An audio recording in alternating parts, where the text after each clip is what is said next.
Oh, hey everybody, welcome to Popcorn Planet. I am Andy Signor, and we have a special edition of Nerd Wars. I got my tiara on. We're going full Wonder Woman 84. I'm going to remind you of an awesome giveaway I've got. Plus, I got a ticket. I got some movie tickets to give you. I can't show you the code. Lots of stuff in store tonight, so stay tuned. We're not going to do it typically, though, because sadly, I couldn't get people to agree or disagree on some of the topics we had, so we've adjusted it. This is a full-on just spoiler review debate. Does Wonder Woman 84 suck? Now, I got a lot of people here, some of which really didn't like the movie. I got one person who didn't really enjoy the movie, some indifference. But I don't know if I think one of them definitely said it sucked. We're going to break it all down. We're going to do it point by point. I got a bunch of questions to bring out. Let's meet today's fighters. We got a packed house tonight. So happy to have everybody here. Steph is producing tonight. So good to see you, Steph. Thank you for being here to help out as we do this. She may put some straw polls out for you and everybody, but I know you got strong opinions too. Joining the show tonight, though, let's start with the man who is defending this film. He loves this. He enjoyed this film, and we're gonna go to him first. Uche, welcome, Uche. Welcome back to the show. Always good to have you, man. You were on one of our first versions of this. So happy to have you back. And you, for those that don't know, the observant lineman, Uche has been here and you fought, but you feel passionately about this film. You enjoyed it, yes? Yeah, I enjoyed it. I thought it was a good film for what for the era I felt like it was trying to represent. So. All right, fair enough. You will be fighting a lot of these people. We got a lot of people in the building. First up, he definitely thought it sucked. In fact, it sounds like there's a cinematic failure video brewing, potentially, if he makes the time. Vito's back. How's it going, Vito? I'm doing all right. Always happy to swing on by the Nerd War. And always just bash a movie. It's always good. Yeah, well, that's what I'm good at, I guess. So you didn't like this movie. You saw a lot of problems with it. Well, that's putting it lightly, I suppose. I did not enjoy the Wonder Woman 84. I honestly don't know how anyone could. I'm going to review it. I'm going to do a review, and I have to watch the movie again. And it's like pounding nails through my hands. It's I don't want to watch it again. I really don't. It's not even bad in an entertaining way. It's just boring. It's just a boring, miserable, not fun movie. I look forward to hearing more. All right, and also here to help us from Jody's Angels, representing Jody's Corner. Jody was invited. He's allowed. It's the weekend. It's hard for him sometimes to make this time. Yeah. So happy to have Ashley here from Jody's Corner's team, family. Ashley, how are you doing? I'm good. How are you? I'm good. So out there? You were sort of indifferent. You had problems, but you didn't want to say it sucks. Is that a fair statement of where you're at with the movie? Like I said, it's mediocre. It's like I'll forget it in a week. Everything that happened, basically. That's not a good review. Yeah. It's and never it was good when you're very gonna forget predictable, basically, and like the worst thing you can do first for me is bore me. And the second worst thing you can do is be predictable. And I just felt like a lot of it. I know there's always those tropes in superhero movies that we go through these different beats, but just the whole, make a wish, then you're gonna get the bad thing back. It's been. You can just unwish the wish. Sorry, spoiler alert. I did say that at the beginning, right? Everybody, spoiler alert. We are talking all about this movie. So if you haven't yet seen it, tune out. If you don't care, welcome. Well, excited to have you. Actually, we'll see if you end up leaning more towards it sucks or doesn't suck. You'll help make our decision. Also, so happy to have him back. He hasn't been able to help a bit on the format, but sadly this isn't now going to be the traditional format either. But so happy to have Cameron Pasha back. How's it going, man? Novelist, screenwriter, filmmaker. So wonderful to have you, man. How you doing?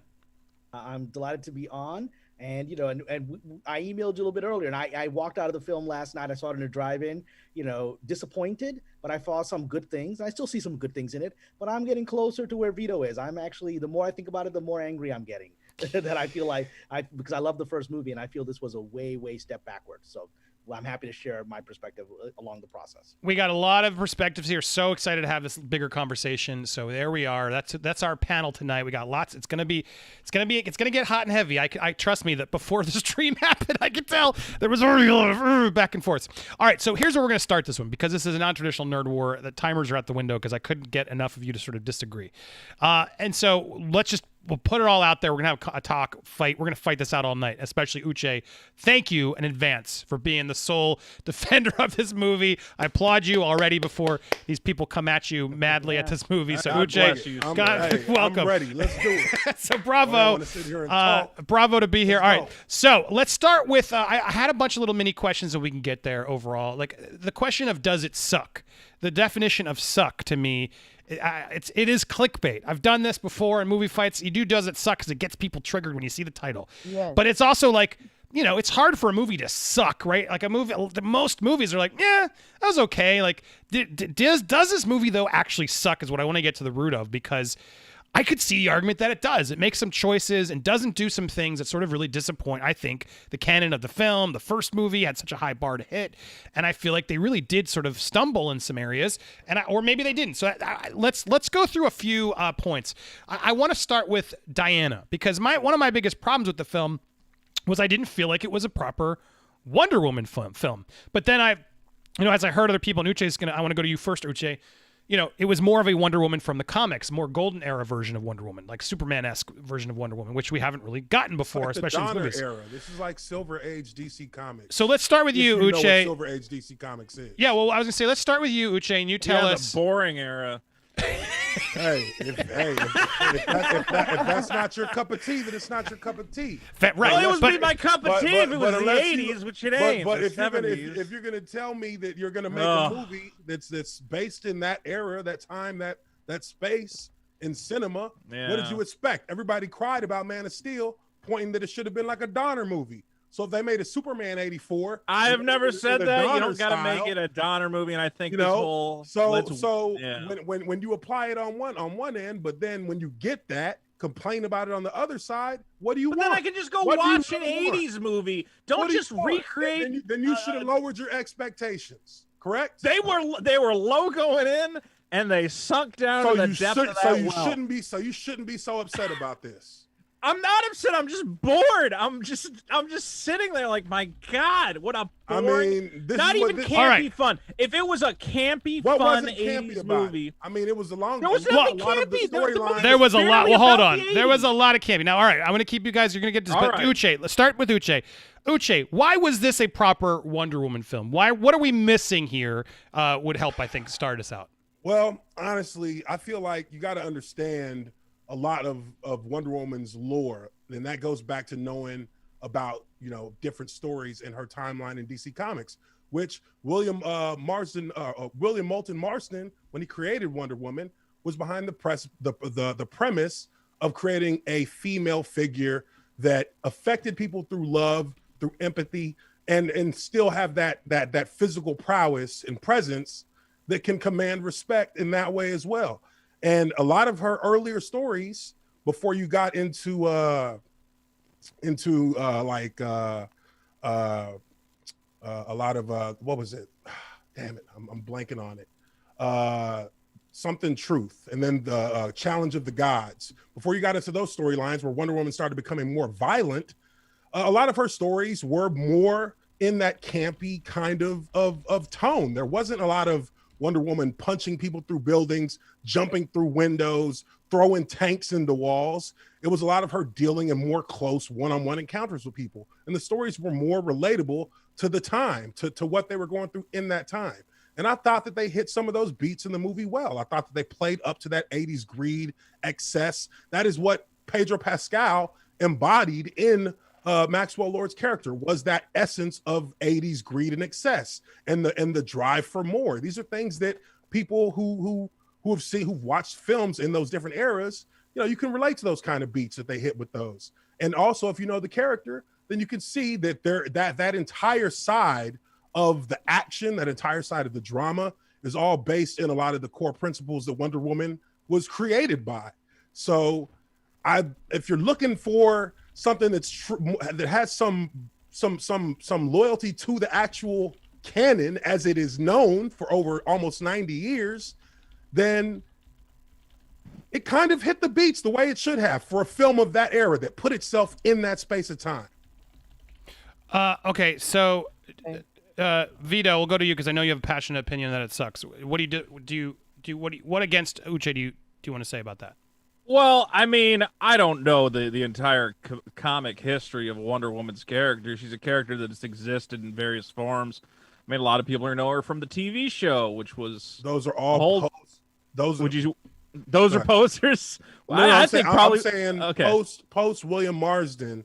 Well, William yeah, Marston was a weird pervert who wanted women to rule the world so they could spank him. But I mean, he created Wonder Woman though. yeah, and he put a lot of weird spanking stuff in those first issues. But Here's a random so thing. I'm not exactly. Go ahead. Go I ahead. went to business school with William Marston's granddaughter, whose family still makes money off the Wonder Woman franchise. And someday, Fantastic. maybe at some point, I'll share stories about her perspectives on things. But I interrupt you. Oh, is she a strong, independent, lead the household type woman? Very interesting. That man, he was a psychologist first. We're getting off topic. Point is, I'm not going to this ancient pervert for storytelling ideas. I want a good modern story. I don't. Okay, yes, you can base it in some of these classic. We were talking about the Donner Superman films. Sure, some of that old school heroic bravado sounds like fun, but I didn't even get that out of this movie. It was just a convoluted mess. It seemed like I don't know how many fingers were on this script, how many reshoots in and out. There was no even tone throughout the whole thing. You open with this bright, colorful mall sequence. Next thing you know, you're in Egypt fighting Middle Eastern terrorists. Like, the movie was all over the place. I couldn't follow it. Like, it was just a complete mess, tonally, the visually. The antagonist was going after oil. Okay, so because the only connection to That's the where 80s it is the took oil, him. we're still fighting over oil now. This did not feel like an 80s In the movie. same to me. areas. Nothing about this movie to me felt like it needed to be set in the 80s. And I feel like all the marketing, like, oh, it's the 80s Wonder Woman. Like, they didn't really do anything with that at all. Well, and I'm going to get to Ashley and Cameron. But you're right. Just to echo what you said, two things to wrap up what I've heard so far. Uche, like, okay, it's about the comic books.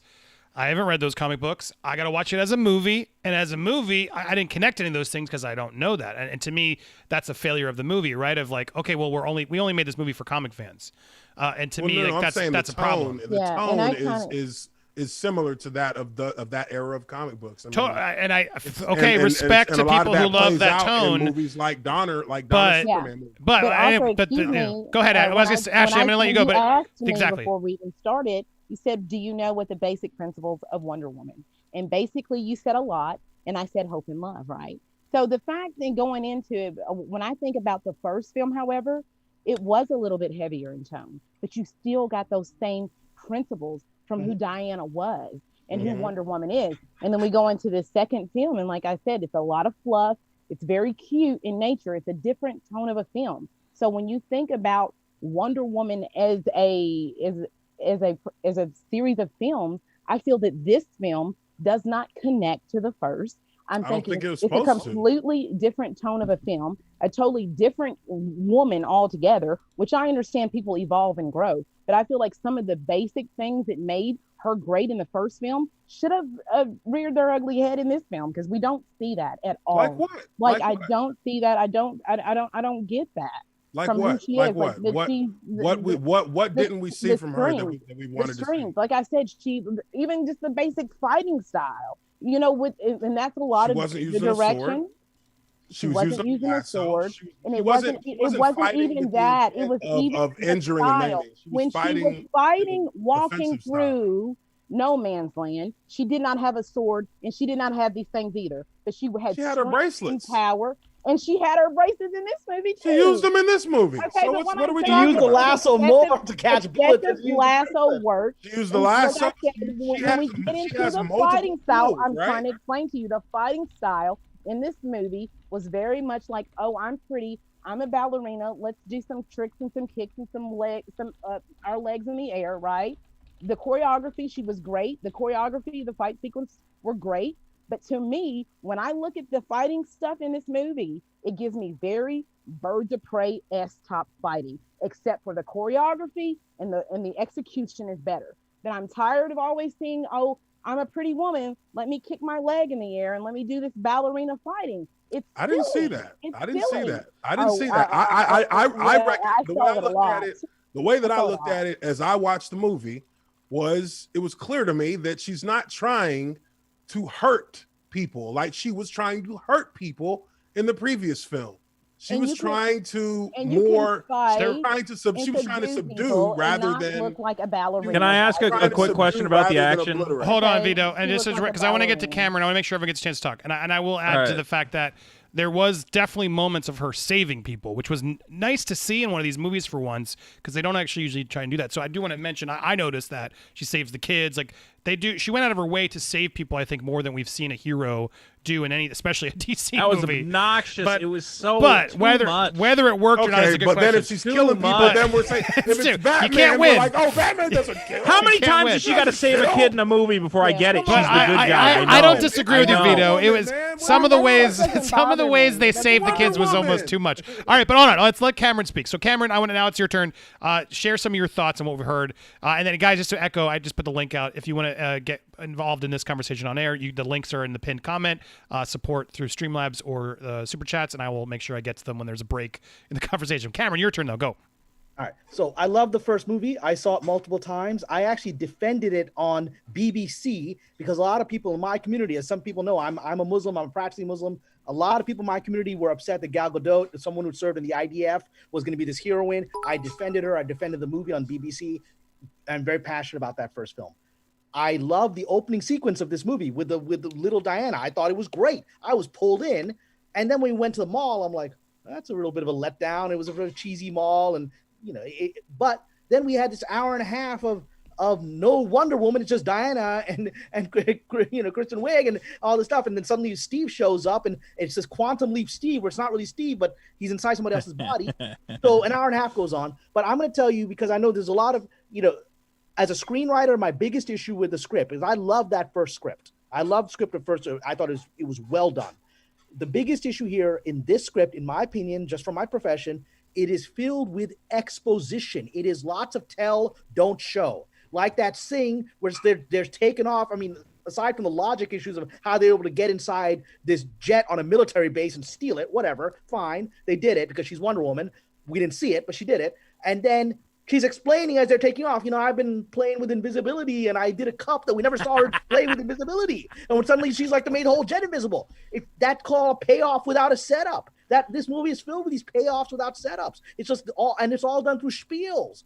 And by the end, when she was giving her long spiel about, you can all renounce your wishes, I was like, man, I don't want to hear this speech. I figured out, okay, she's talking on the camera to everybody, but I was like, oh my God, it was like that speech from Deep Blue Sea where Samuel L. Jackson is talking about how evil the ice is and the shark eats them, right? I was like, just bring the shark. But all that aside, there was a very specific thing that I took very deeply. It troubled me throughout the movie. It stayed with me all night. And this morning I woke up angry about it. Like I said, I'm from the Muslim community. I defend it, and I'll continue to defend Gal Gadot. I think she's a great actress. I think she's great in this role.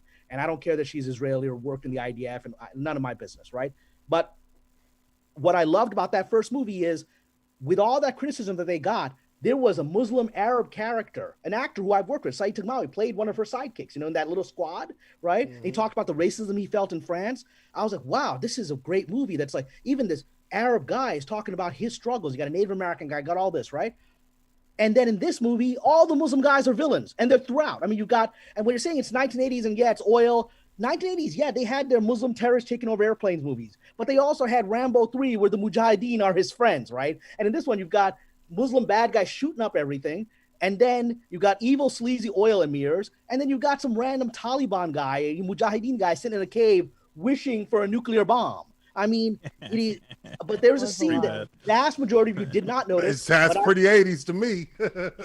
But, I would love to see Not Rambo the good come in 80s. with good Muslim guys. They weren't there. Yeah. But I will say this. There's a scene that I saw Muslims caught it. I've been getting texts and messages about it all day because it blew us away. And I don't expect anyone else on this call or in the chat to get it.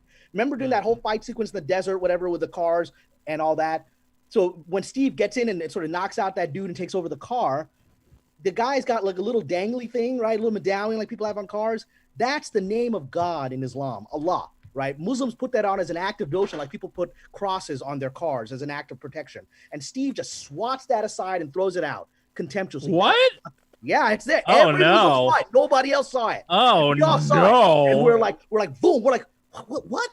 And that's a choice. And that's a directorial choice. And that was a message. And we got that message. And I was like, okay, so whoever's behind this movie said, that was a little too much friendly Muslim stuff in the last movie.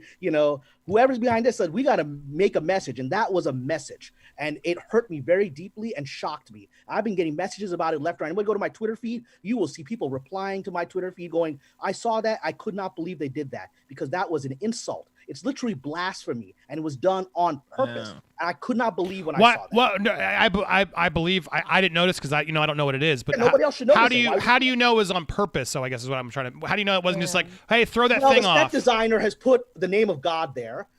Of all the things he's got to do, he's knocking that out of the why? Right, but sometimes you've been on movies. Sometimes set designers just like, oh, this looks like a Muslim thing. Can we put that on the thing?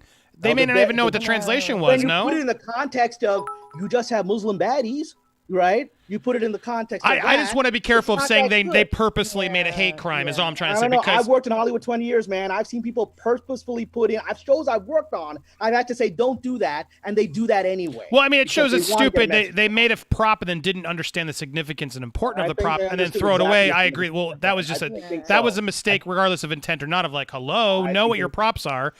So your point being, you think that was entirely? Based on my profession, like I said, I'm one of the very few.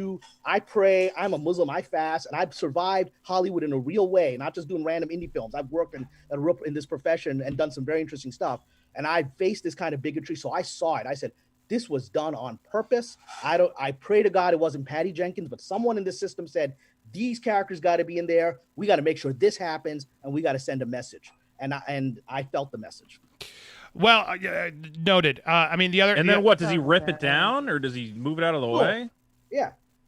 And it's, again, Muslims don't touch the name of God without reverence. And just that, it's like slapping a Quran. Well, I mean, regardless of whether it was purpose, the point is how stupid of them to put that there and just yank it and not have any idea of what it means. Fair, totally. All right, well, totally I'm watching the scene where he yanks it. So when he yanks it, he's clearing the window of glass so he can crawl out the front of the car. So like, there's a point where he crawls out the front windshield.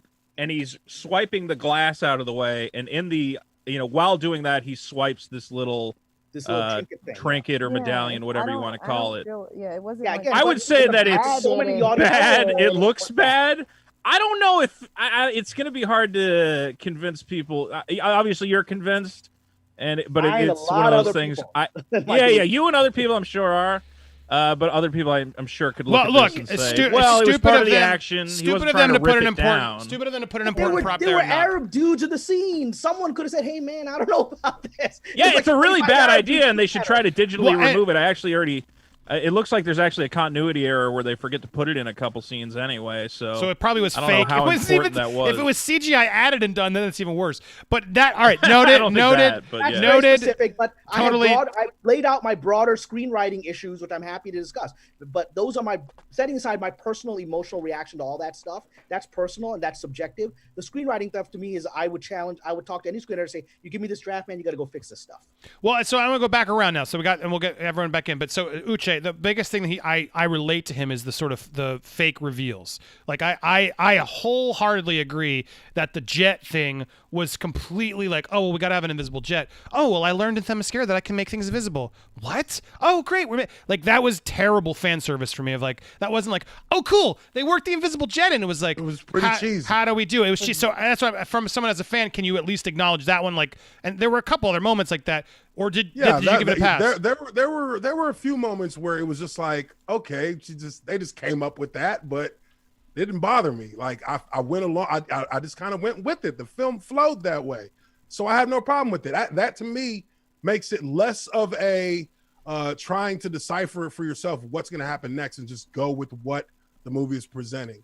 She says, I mean, if you think about it, I guess you could say, yeah, it made sense. She learned how to do something, or she knew that because she is the daughter of a god, that she could make things invisible if she, applied a certain level of concentration or what have you.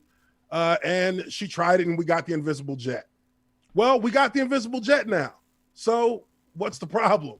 I mean, at the end of the day, it doesn't doesn't make any sense. It's Well, not we her. got the invisible Look, jet. look, You at should the be end of the happy. day- At the end of the day, Oh, come- We Oh. see her it's a creating this prop- ball it's a of prop energy of- thing. it's a that prop her- of No. early Wonder Woman. Well, you don't want an invisible jet? it's No, a but I want cheesy- it to make sense It's a in the cheesy context. concept to begin with. It didn't make sense. Yes, it is. So But don't put it in there if you don't want to. But then we You don't don't have need to put the it. invisible Come jet on, in the man. The stupid invisible movie. jet it's a beloved. Okay, let's put it this way. Beloved You can aspect put the of invisible her, jet in the movie. right? You don't have to have Chris Pine literally go, "Wow, I'm in an invisible jet." Why was that line there? It's so bad. Cheesy, yeah. I We wanna- know it's the invisible jet. You don't have to say it out loud, you moron. I agree. Hold on. we Before get I it. want to. But hold on. But before you're telling me that we need to spell these things out for you in the movie theater. You don't have to spell So it. now I know it's being spelled if a out for you, plane and you don't turns want it. invisible, I get What that do it's you an want? invisible plane. What do you Like, want? You I want get it it. spelled out for you, or you don't. You want to think in the movie, or you want to just watch it. There should have been a Which line where one's it somebody gonna went, be? "Wow, I mean, she's I a know. real Yeah. wondrous woman," and we I could have went, know. "Oh, that's why they call her that." I Oh, mean, I they get haven't it. called her Wonder Woman yet. That in was the movie very franchise. wondrous So, what you hey, just did. You don't have to spell I mean, everything hey, out in that- the movie. that They're comes creating in a ball the- of in the energy. third part. All right. I was Right, going right. back to the crew because I realized Steph has his opinions too, and I wanted to get her in the conversation. Then he flies Steph, the thing into the middle of a fireworks make sure demonstration. I know He you has a- stayed up, and it's rare No for us to have brain. He's Steph a in a late fucking night. pilot. It's okay. No pilot flies into the middle of a fireworks, an active fireworks demonstration. Are you kidding me? Have you No. ever seen the? Oh, the- explosions! That's where my plane should be. Let's Are- head what towards is the wrong with explosions. You've never this seen the guy? aerial shows that do that? You've never seen aerial No. shows? Yeah, they Is planned it that. safe? They Yeah, practiced they for fly weeks to make through sure they don't fireworks. die in a fireball. Well, Okay. It this made is a no movie. sense. Okay, I muted them all. Let's go. Steph, I'm muting Steph. You guys can now unmute yourself. Steph, I want to just quickly get your thought before because I don't want to leave you hanging there. Anything you want to add before we move on to these other topics, just as thoughts on the movie? Because I know you weren't a fan either. No, not a fan whatsoever. It stinks more than what comes out of my backside on the toilet. I thought it was very political. It had an agenda. First and foremost, I think it really had an agenda, and it shoved it down its throat. Men are bad, women are good. Like, you know, all men are wanting to like attack women, let's say, and all yeah. that malarkey. 1980. That was the 80s. Like, all men are like, yeah, lady, let's. I mean, I know it happens, but Just my like God. Bob. It was It such was, a. it was the excess, the machoism, the excess. Yeah, that's the 80s. Hold on, Cameron. You have to unmute yourself because I. Right. Cameron, hit your With mute. that being Unmute. said, talking Those- about those this things plane work. situation. That's the 80s. That was part of the 80s. There was a lot of sexualization. There's a lot of sexualization integration. everywhere. Go ahead, Steph. Don't care. Anyway, but with you guys talking about the jet, that actually knocked me off that scene because she begins by saying, "Yeah, I've only tried this once on a coffee cup and I lost the coffee cup." But then all of a sudden, she's able to completely make a full jet, her and him, disappear without any hiccups whatsoever. Oh, and she can all of a sudden fly as well on her own. And, Wonder Woman. just Yeah, exactly. like what Wonder it is, Woman. there's so much. This film, right, is basically Aladdin, right? But instead of a genie in a lamp, you've got a freaking magical stone that can grant you wishes. Yeah, What yeah. the hell? That's I did exactly what it wonder- was. Yeah. Yes. Bye. I did wonder if this was like a different script Thank you, as they Steph. morphed into Wonder Woman. What is with the genie? It is a magic weird crystal. Bringing everyone back nonsense? in. Hold on. Let's go to the Yeah. gallery view. So we It's got like the monkey paw premise. We've seen it before. They like, said oh, it in the you get a movie. They wish, said it in the you know, movie. your genie- So going, Yeah. yeah, I was gonna say going to that, Exactly. going But I'm to. So saying let's because there's so much it's to. I know not you all. original plot and not original thought. Why would you Ashley, do I'm gonna come to this? you first because I'm trying to make sure you all get your time. But let's talk. Let's go there because I had some points I want to get through. I want to get to Cheetah. I want to get through a lot. But let's talk about the wishing. You just pulled that up.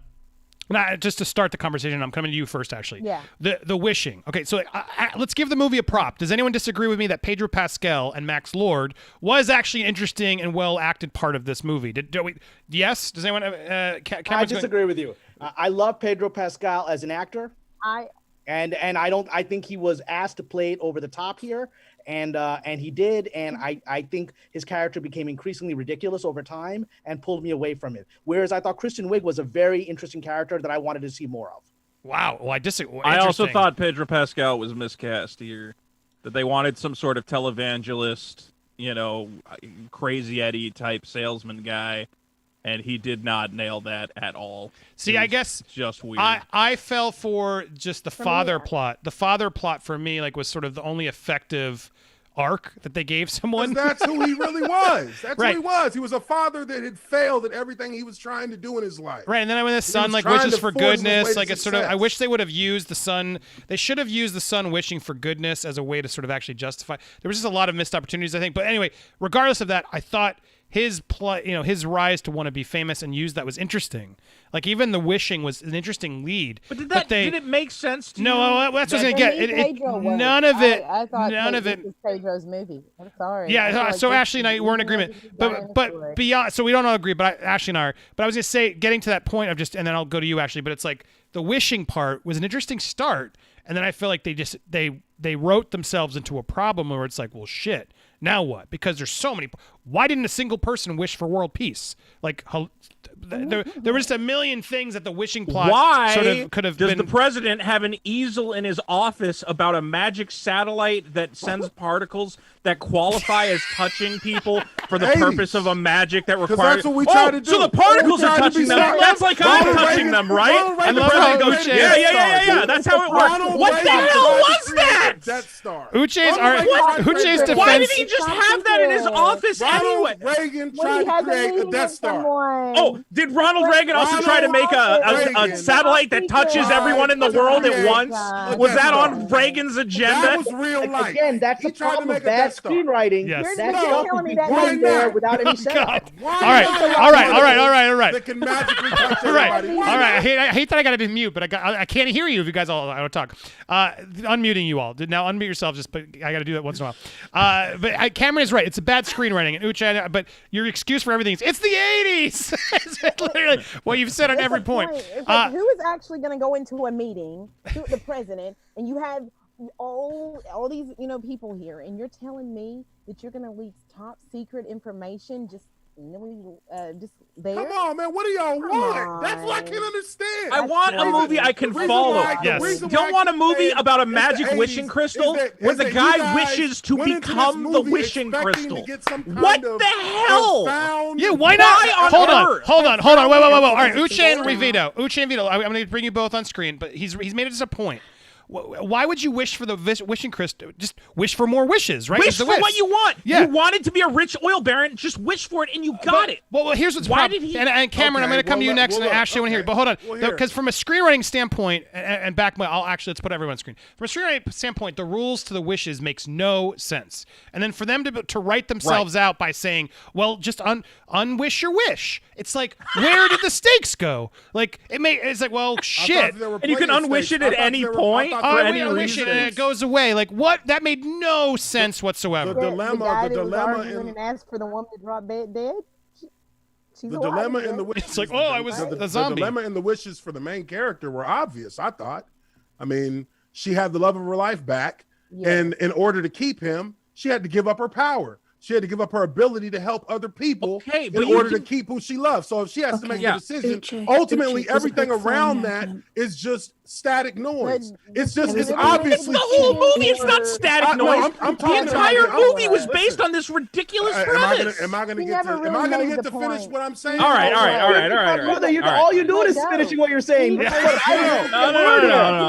I'm trying to explain to y'all that everything around her purpose there. Noted. Now hold on. I'm going to go. Noted. Ashley. Wait. Ashley. Noted. It was a very simple plot. It doesn't justify all the other wishing and things that the movie did. Is what we were talking about. So Ashley. That just shows that Ashley, go Ashley. Yes, and I'm gonna say, and then Cameron. She's running off. She recants her wish, but it's Steve Trevor who makes that decision for her. He makes it very clear throughout the whole film. She says, "I'm not going to do it. There's nothing that I'm not going to change it." He makes her. She does not make that choice without him. She doesn't even think about I have these powers and I'm about hope and love, and she's not willing to let that go. Okay. Because in all of the time that she's been on Earth, been there helping people with powers, let it go. She said it herself. Why can't she have what she wants? It was a really hard choice. So in that moment, I didn't feel like it was her moment in her arc, and then she. I mean, she like, clearly All made right, all right, the hold choice. on. She agreed Hold on, with it Uche. and walked away. Uche, hold on. You had Really? a minute. Cameron, I see your hands up. Thank you.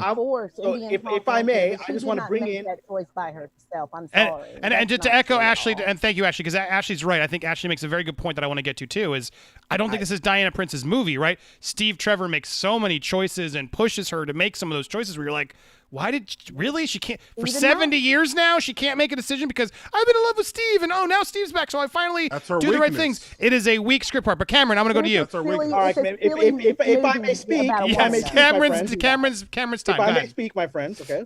I actually agree with Ashley. I agree with everything she said about those choices. I also thought it was incredibly weak that we don't even see the consequence of that. She does it around the corner, so we don't even see him vanishing or becoming the other guy or whatever. It's just he's dead. It's around the corner. We don't even see it. My sister called me to complain about that moment. But setting He's all gone. that We aside- need to see that. let me speak, please. I've let everyone speak here for the most part. So now on the screenwriting thing, with regard to the rules, the wishes, the problem is the rules are amorphous. I couldn't figure out the rules. I thought the rules were you make a wish, something bad happens to you, and then he becomes the stone. So as people make wishes, he can take something from them. That's never clear, but I guess that's how it works. And then he gets sicker as he makes wishes, but he never wishes to become healthy. And then apparently it's only one wish because some guy was like, oh, yeah, oh, you already got your wish. I can't get anything from you. Then, you have Kristen Wiig at the end, on the plane going, I wish to be an apex predator when she's already got her wish that she's going to be like Diana, but now she's transformed. She gets a second wish, which I thought there was only one wish. And now she gets to be Cheetah. And I'm like, said he was gonna give her a there's no second rules wish. here. But he said he was going to give. He's But the wait, stone. hold on, He Uche. decides. But No, there's no, no no, rules. you- But whoa, there's whoa. Stone, right? Whoa. Hold on. Cameron's said that absolutely there's one right, wish. Don't Uche. ruin that You can't just Hold on, scrub but this the one away movie because it's the explains- 80s. No, Hold on, no, whoa. no. Movies need stakes. Let Eddie talk. Movies need stakes and movies need rules. You can't suddenly just say, well, now he Yes. can change the rules at the end because then we've lost all interest in the movie. That is not an 80. You can't make any excuse for that.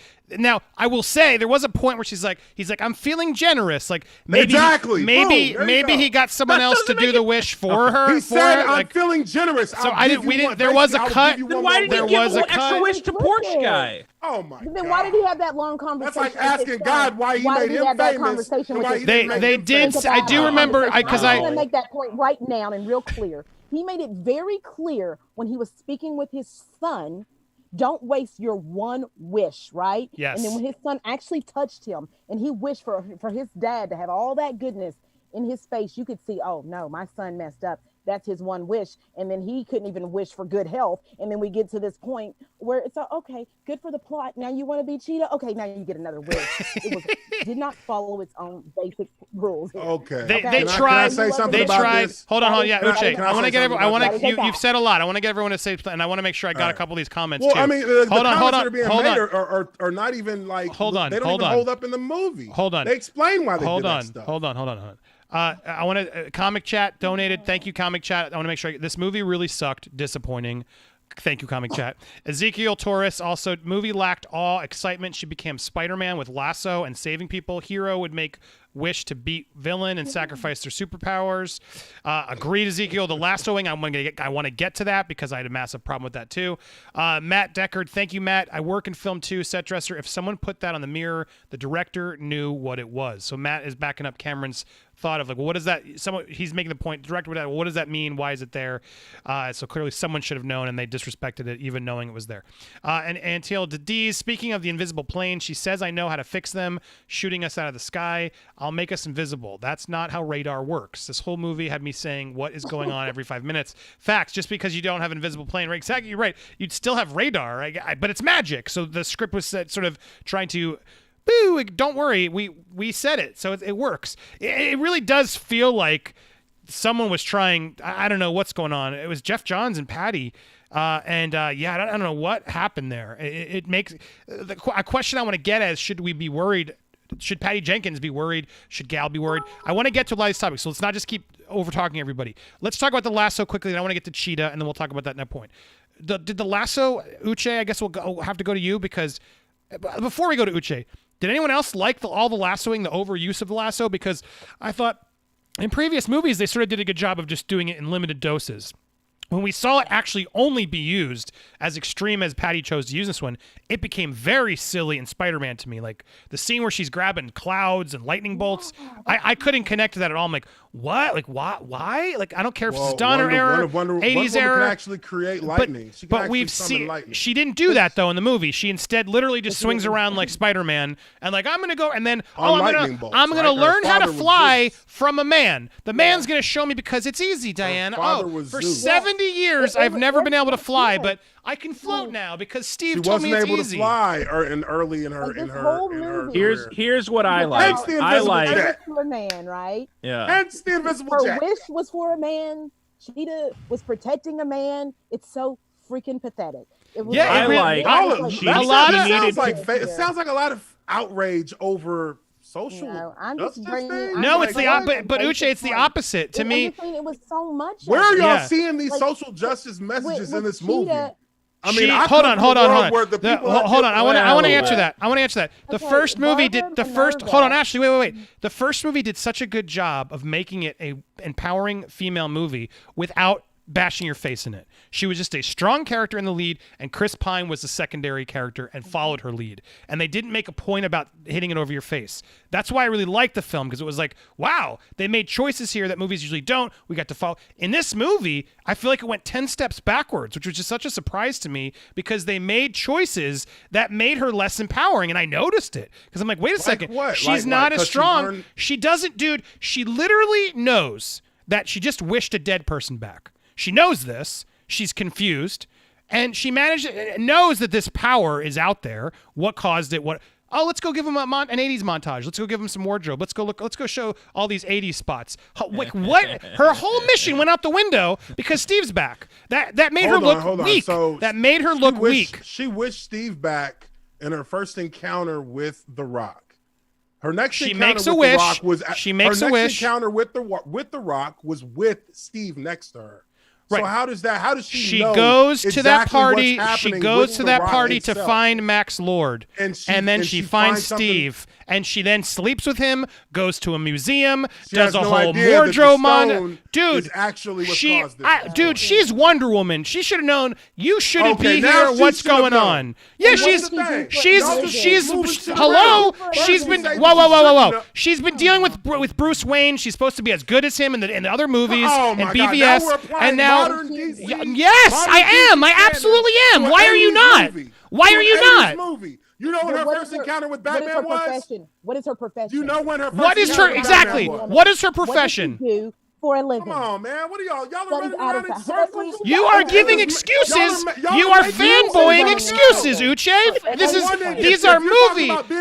This is a movie conversation, and you're not giving us any legitimate excuses. What does she do? I'm not even making an excuse. I'm just calling out y'all. Dude, she's not going where? to answer. She's an archaeologist, right? She's an archaeologist. Thank you, Ashley. So what does she know about magic, though? If she's an archaeologist looking at a stone she's never seen before. What does she know about magic? She gives a big speech about trickster gods and magic stones. What does she know about the stone? I meant to say, what does she know about magic? Get out of here. I meant to say, what does she know about the stone giving wishes? But Uche, she's a character we just watched in a movie. She's just had 70. Whoa. She just had 70 years of life. That we don't. I'm assuming over 70 years of lifetime, she's become smarter, more powerful, and worked and learned things. And she's clearly deciding to be Wonder Woman because she's showing up to malls. She's showing up to malls. And so here she's going after finding Max Lord, who this wish, she's put 2 to 2 together that the stone has caused some problem. Her dead boyfriend's back. I'm going to go see Max Lord because something's wrong here. Oh, I'm going to stop looking for him because my boyfriend's back. Let's take our time. There must be not a problem. My dead boyfriend's back. My dead boyfriend's here. I'm going to sleep with him instead of looking more into this rock or this individual that took the rock. I mean, I'm sorry. That is a weak character from when we met her in the first movie. She completely lost all. I was like, and then they basically didn't she find out? Hold on. Didn't she find out that the rock? Didn't she find out that the rock granted her wish after she met Steve? Hold on, Ashley. I will let you speak. Go ahead, Ashley. Say what you're saying. I'm just saying, and on the opposite end, they did the same thing with Barbara, right? Barbara is, intrigued by this man, and she gives this man what he wants, what he asked for, and she helps him just for some attention from a man. So I'm not saying on one end, if we're going to go there and maybe she really wants to be back with Steve and he comes back, but then why are we also doing it with Barbara Minerva too here? It just seems like it was somebody who's never really had a relationship, right? Service to men, right? To me is a little pathetic. Okay. I'm just saying that's just what it seemed like, that their whole motivations were surrounding two men. Service to men. That was it. Look, let me explain something to y'all about me. Okay. I come from a culture where machoist of the macho or it's the creme de la creme. It's all 100% macho where I come from. I see how men who go at women in certain ways, I see how a lot of that is led on by that overconfidence, that arrogance as a macho motherfucker. And I can tell you from watching this movie, I didn't see none of that from no guys, and I didn't see no subservience from no women. You missed the guys in the street. we broke it completely down. She completely just made the decisions. Oh, I'm not going to go out here and I'm going to go over here and I'm going to kiss my boyfriend who just came back and he's in another man's body. Like she knows. What is it? But hold here's on, the problem. What is that? But what is that speaking to in terms of subservience? I didn't mean it. I did not mean subservient. I meant in service of two men. In service to men, a subservient to men. Yeah, Uche. No, but Uche, you're taking it and twisting what I'm saying. Let me help. That's what you're saying, though. No, she's not. No, she's not saying that. Two men were the plot point that drove the whole freaking film. Correct. Everything that they weren't. Hold on. No, they weren't. Yes, they were. Yeah, Uche, hold on. Uche. In movie one, let me help you, Ashley, because you're so on. In movie one, she's driving the plot forward. She's making them go into no man's land. I'm stopping. I'm doing this. I'm going after Ares. She drives the movie forward the entire time. In this movie, yes, and it's called Wonder Woman, and you'd expect 70 years later, she'd be even better, and she steps backwards because you don't understand, Andy. She's backslid and become less of a powerful She's woman. become less powerful. And everybody, hold on. Everybody, whoa. Everyone's saying, Uche, wait, I will, but we gotta let us all take a turn.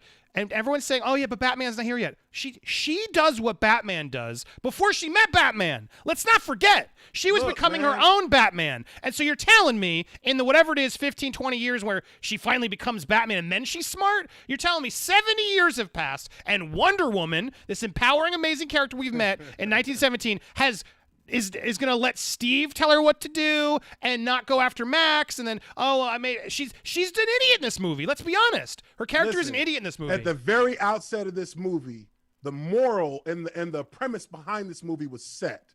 You cannot cheat and you cannot ignore the truth. Exactly. And this is the premise that drove the movie. In every one of the major characters' story arcs, they could not avoid the truth that they had run from the entire movie. Once they were given their wishes, once they were given what they wanted, then what the fact of the matter, or what the truth of the situation was to become, was unavoidable. You're going to lose even though you think you're going to win.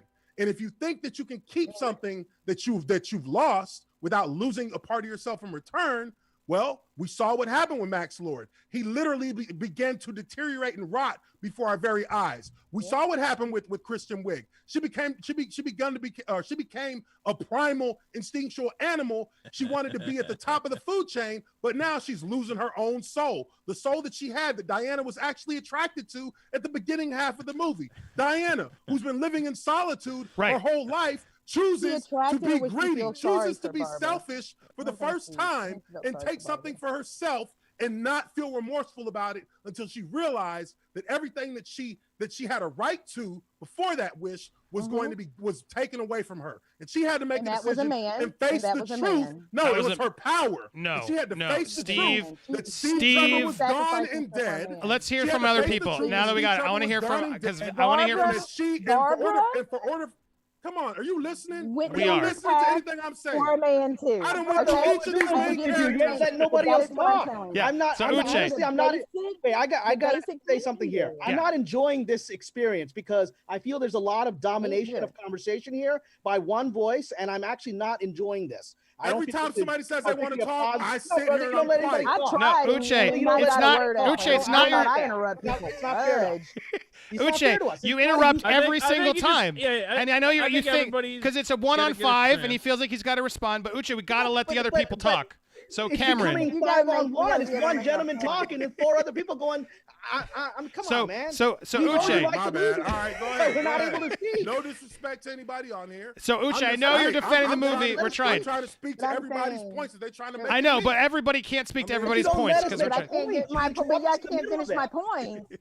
And I thought I interrupted a So, lot. and that was my keep problem. saying I the stuff tried that to. don't make no sense, I- though. That's I what booked- I'm Not your saying. call. What Let her you're make the saying point makes and then no let sense, respond. okay? Hold on, guys. Okay? Let me Don't try and tell help. me I don't make Guys, sense, I 'cause tried to I'm make not this so about that two you- separate you files. sound like no matter Ashley, hold on. regardless, it's the Guys, it is my agent. channel. Hold on. Let me moderate. control. I'm trying here. Ashley, you got when I say stop. I've tried to make this a 2-on-2, like 2 different rounds. No one could agree, and I booked 4 people, and we're here. And Steph, I apologize, I'm not getting you more. Hopefully, you understand why, because I booked 4 people, and I can't fit a 5th in Andy, because get I knew aggressive with the mute button and so have people I'm go gonna one get at a more time. aggressive with the mute button. I want to get around you Get guys more- because just it's not. mute It's people becoming and then not have fun one person because go, one person everyone's go. talking over each other. So I want to come to you first, Cameron. Okay. So I want to go back to the points because I feel like we made the point. I disagree with Uche. Uche's made his arguments. I don't agree. It's a good character. I want to hear your thoughts on it. Wonder Woman for me took 2 steps back, 10 steps backwards from her empowering role in the first one. What are your thoughts on that? First, let me address, I think Uche makes some valid points about where she is psychologically, okay? I think that was the intention behind this movie, that she's been damaged by the first movie, right? And that she's not grown. I think that was the intention. And I think that's a fair place to start someone like Diana. My problem is the way it was executed, I think was shoddily done and disrespectful to the character that she had been. We didn't build on the character from the last movie. In my opinion, this entire movie is a step backwards on her character, on the themes, and how they were expressed. I think that you can have someone who's a damaged person from the first movie, but it feels like that whole character was washed away by that experience after 70 years. And that didn't make me identify with Diana. I identified with the Diana from the first movie, who might be naive, but she still got a good heart. And I didn't see any of that left here. I want to go back. agree. Go to you, Ashley. Let's give you a minute to talk. Ashley, what are your thoughts? I kind of like, just to touch on what he said, you know, when I look at Wonder Woman 2017, like I had issues with that movie. To me, it wasn't a perfect movie, but who Diana was in that film, you know, the tone of that film, yeah, it wasn't as fluffy and airy and as cute. And the way and everything, her motivations, who she was as a person, she was a strong person. Yes, she was innocent and she was experiencing all these things in this new world for the first time. And you think, like you said, we got 70 years here, all right? And who she is seems like a regression. She still, you know, has this wonderful heart, but like it's all everything that she stood for protecting people and helping people. She's gonna let all of that go. Yeah. She did it the this whole man movie. that- She saved people the whole movie. Okay, What see, are that's you what I'm saying. talking about? I'm not done. See, that's what I'm saying. Will you be quiet so I can finish my point? Because it's like when I'm trying to get there, you have to bring up. You need to say something, right? You can't help it. I'm listening. He's a passionate speaker. Let's. I am we too, appreciate and his I passion. thought- We got you we got a know, lot of you know, I'm passion just saying. here. We're just gonna find a We're way. not to, going to agree. So what I'm facilitate a trying to say is conversation. the Hey, is it basic a thing is debate there was a or are we regression here of who to walk each other she through this? was. Okay, I'm trying to respect Andy because I interrupt a lot, and he asked us not to do that, so I'm trying very hard. Yeah, because Ashley, he's stay on done the it a point. lot. I muted him for a Just- second. I'm just- going to hit the button. Okay, Fun. that's I'm what going to I'm go trying around to say. each of you to You know, go ahead. go back, and then there's a regression of who she is as a person. You know what I'm saying? When you look at it, she's not the same woman. I feel like it's a different tone. Yes, it's a different film, but somehow it should connect to the first film. And I feel like it's a totally different character. It's a totally different film. And that's it. That's how I feel about Wonder Woman 1984, basically. I don't know who this film is for. Well said. Can I ask a question? Can I ask a question? No, hold on, Vito. I'm gonna go around and we'll get to you back. Just wait your turn. All right, Vito, gotcha. I want to because I know you haven't had a chance. You've been polite and letting everyone else get angry. Vito, but go ahead. What do you want to add to this, or do you want to change a topic? What's something else that bugged you? No. I mean, I think everybody's hitting it on the head. Is that I did not see. Diana did not do anything in this movie as a character. It was just kind of Yeah, she was led around by Trevor, and they went on a wild adventure, and I got nothing out of it. I did not say, oh, here's a strong, capable hero. It just felt like a wild goose chase that went nowhere. Nobody really making any decisions of any meaningful sort.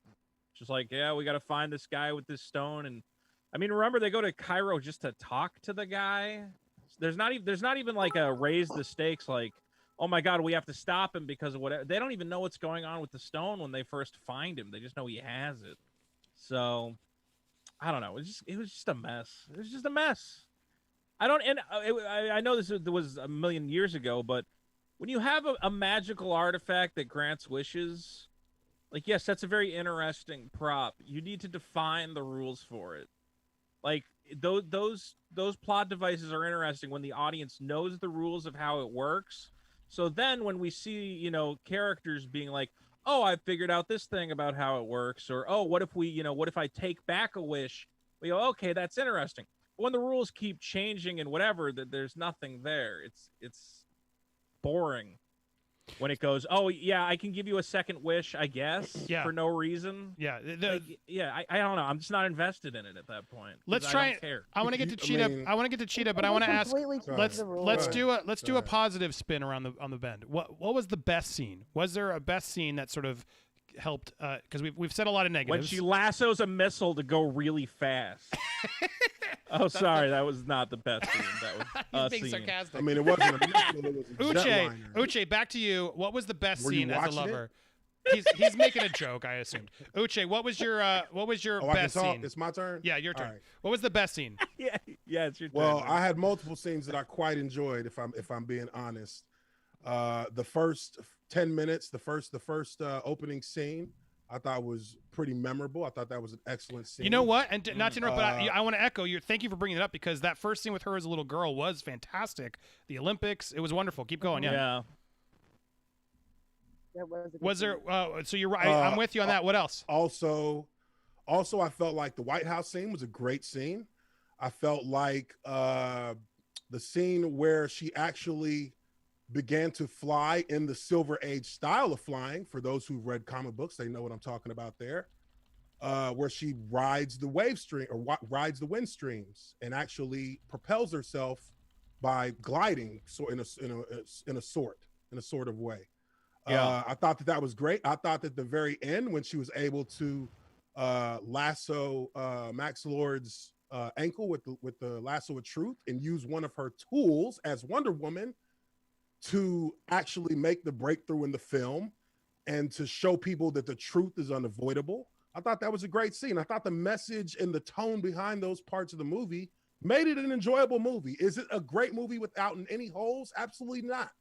But to sit here and say that it sucked without even actually really being able to articulate things about the movie that you can't let abide after watching a movie like Infinity War, watching movies like well, Black Panther. I want to go to Cameron. If you can't articulate why the movie is I think we are. I think we've done that. I'm going to come. Interrupted a lot. I'll come. Hold on. No. We're not going there. I'm not getting into that. Cameron, do you think it sucks? Let's get to the now as because you've gotten some negatives. Maybe share. I know you shared Uche. You guys agree on something of you like that opening as well, correct? Was there another part you liked, Cameron? And was there enough that you liked to say it's unfair to say it sucks? Because suck obviously has a heavy connotation. What is your thought on that? All right, I agree with Uche. I said from the very beginning, the opening scene is wonderful. That little girl is going to have a career ahead of her. She's going to become a big actress. I think she's got something, right? And I love what they did with her because she was a little thing in the first movie, and they gave her a really meaty whole sequence that I really enjoyed, and I hope she continues to be part of this franchise and other movies. I think Cheetah was a very interesting character. I think at the end, the final battle with Cheetah was compelling. Do I think it could have been more compelling? I think I would have loved to see more of that scene, right? And I wish it had been shot in a way that we could see more of Cheetah. A lot of it was very, wide shots, and you see them struggling with the power lines and things like that. I wanted to see more one-on-one because I liked Kristen Wiig throughout, and I like when she became Cheetah, and I wanted to see more of Cheetah. So that's that, I love Gal Gadot as an actress. I love her as Wonder Woman. And so whenever she was on screen, my eyes are on her. So that's great. My critiques said, okay, my religious critiques, you can believe or not believe, that's personal. My critiques of the script, right? Critiques of script remain, which in my opinion, for me, brought this story backwards. I do not personally feel it is a worthy successor to the first film, which remains a great film. I'm disappointed with it. It's not a terrible movie, but it is something that I think there was no reason for it to be at the level that it came in at. It could have been a much stronger film and achieved everything that Uche and anyone else who likes about this film had without all this disappointing other stuff that I think was unnecessary. A better effort at screenwriting this would have made a movie that made all of us happy. In many ways, this is going to become the last Jedi of the Wonder Woman fan base, right? There's going to be some very strong opinions as we're seeing, and there's no reason for it. The Last Jedi should have been a movie for everybody. This should have been a movie for everybody. We didn't get that. Yeah, and well, I'm going to come back around to make Ashley. We'll come to you next because Cheetah, you brought up, and I want to get there, and then we'll get to we'll wrap up with Does It Suck? And I want to ask, is this bad? Sorry, is this? And I fixed my sorry. No one told me until I saw it in the comment that I had it on backwards. But will this hurt Patty and Gal's potential? Because I'll say I love Gal Gadot. I thought, I do still like her. I just think the movie didn't service her to her best abilities. And it was the first time I sort of saw it and was like, okay, maybe I don't love her as much as I thought I did. Maybe I just loved the first movie as much more. I'm curious. But before I get all that, Cheetah, Ashley, did you think Cheetah worked? Did you even like the Kirsten Wiig build-up beforehand? I felt she was very Saturday Night Live-esque in the beginning, and then my favorite Cheetah scene was actually when she does beat up that guy in the alley. I thought, oh wow, all right, they're going dark. They're really like having her deal with this. Like, you know what? I'm gonna turn to the dark side is really what I feel like happened. Right? She chooses the dark side in that moment, which to me was interesting. But the movie never really took it anywhere else except for the Cheetah part, which then was the CGI mess. That whole scene with the lassoing and the electrical wire. I'm like, what? I was so bored in that last act.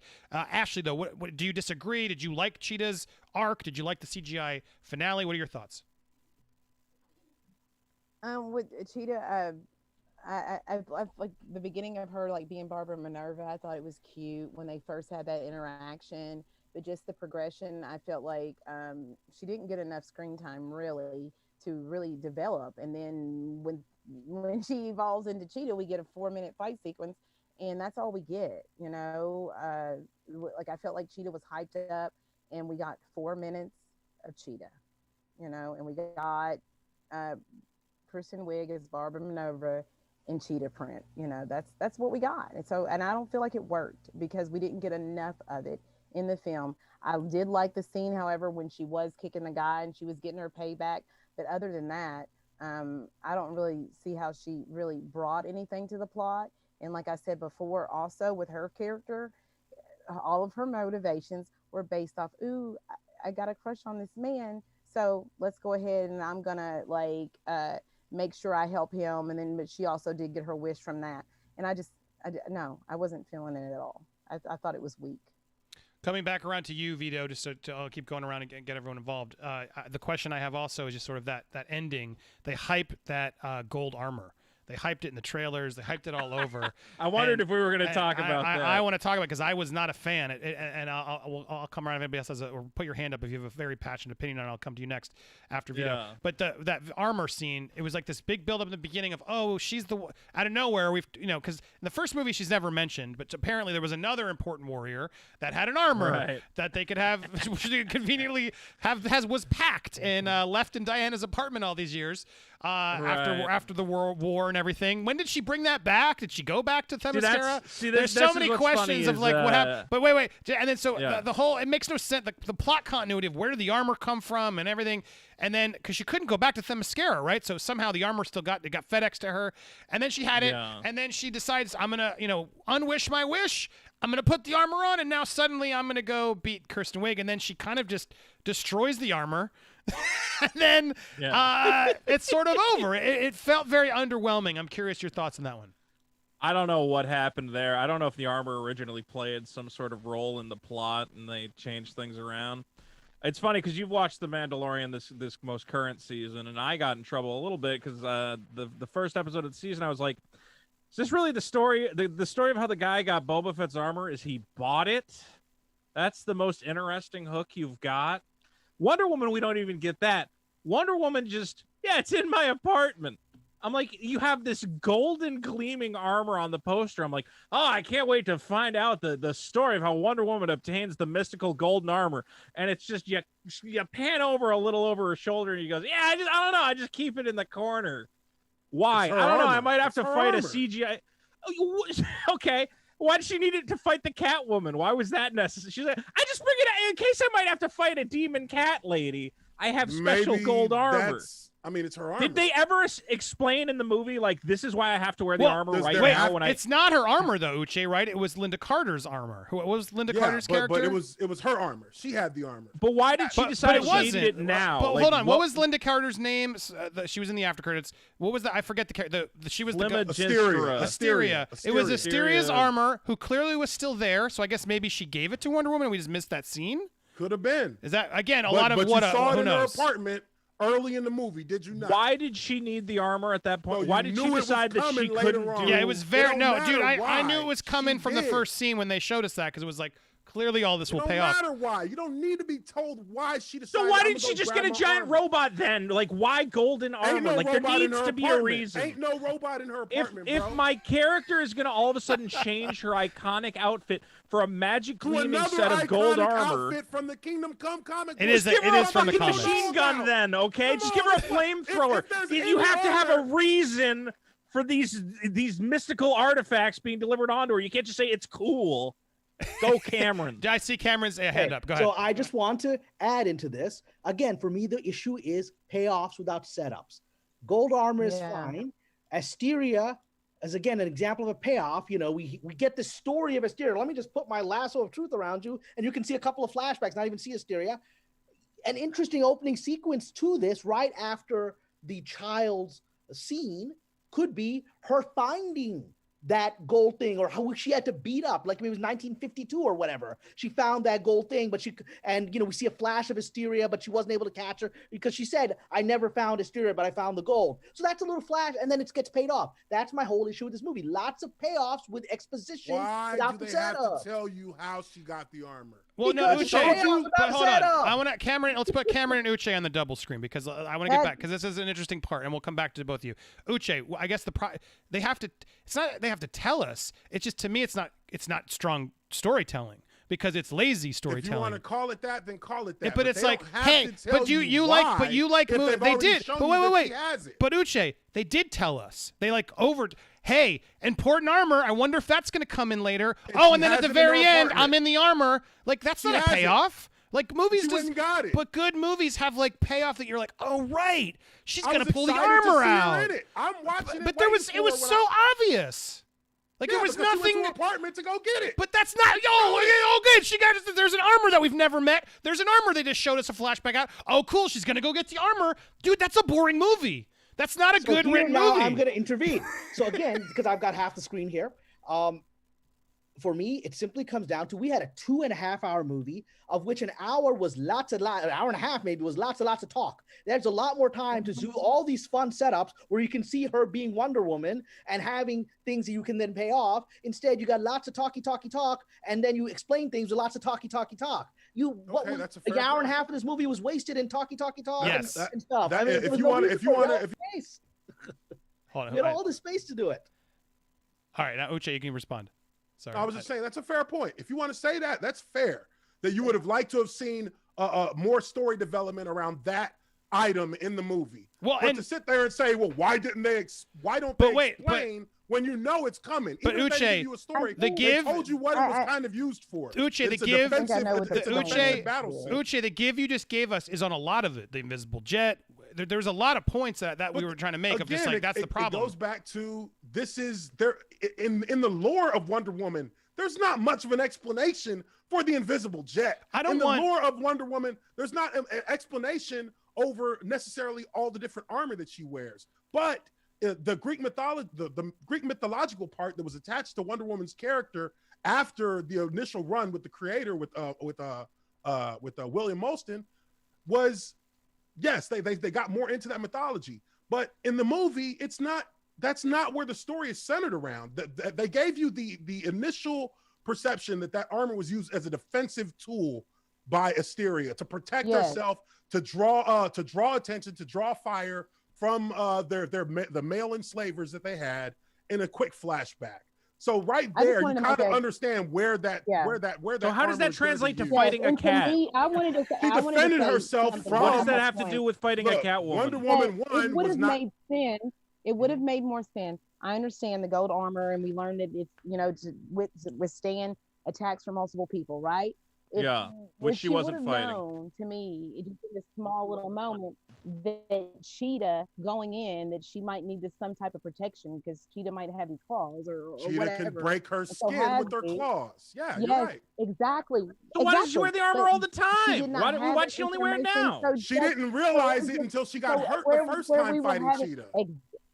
And she realized I need gold armor to protect against mutant cat claws. Because she was got to fight in the White House, and I want to hear what Ashley said. I missed everything Ashley said. Did she really need that? I don't know if she really needed the gold armor. She figured that at the White House. Maybe she'd already retaken her wish. She didn't need it. She didn't. So it was there to sell toys. But it was there to sell toys. Well, hold on. She was back. Hold on. She was completely back to normal power scale here, right? So to me, it would have made more sense. Like, now she knows Barbara Minerva is completely at Cheetah mode, and then maybe she goes and grabs this suit to protect her from the scratches from Cheetah. To me, it would have made more sense going forward there. Well, that makes sense.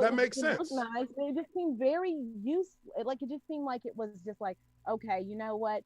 There's this really cool gold armor. Let's make sure we add it in this movie. And to me, it didn't make sense. Did it look cool? Did I love when she dropped those freaking wings? Yeah, because that was the moment from the trailer that I was like, oh, this is tight. And then when I saw that moment in the movie, I still had that same reaction. But did it make sense for her to have that? Just automatically, here she comes, here it is. Well, without her having this information. Hey, real quick, Cheetah. Andy, can you bump Ashley's audio a couple notches? I think I can't. Can you lift yours up, Ashley? Am I? Yeah, I'll try. Try it. I can't do. I don't have single. You're a little low in the mix. I think people are having trouble. I don't have single control over it in this app. Sadly, I need to figure out. Can I get a quick response to that? Because she made good points. Go ahead. And the one thing that I'd want to point out is that if you think back to the first Wonder Woman movie, when she actually got wounded by one of the soldiers who shot her, it was a scratch. We're talking about a lead bullet that scratched her, put a little abrasion on her skin. In this movie, she goes into her first conflict with Cheetah, drained of her powers, not realizing that she's draining herself, that her powers are draining away.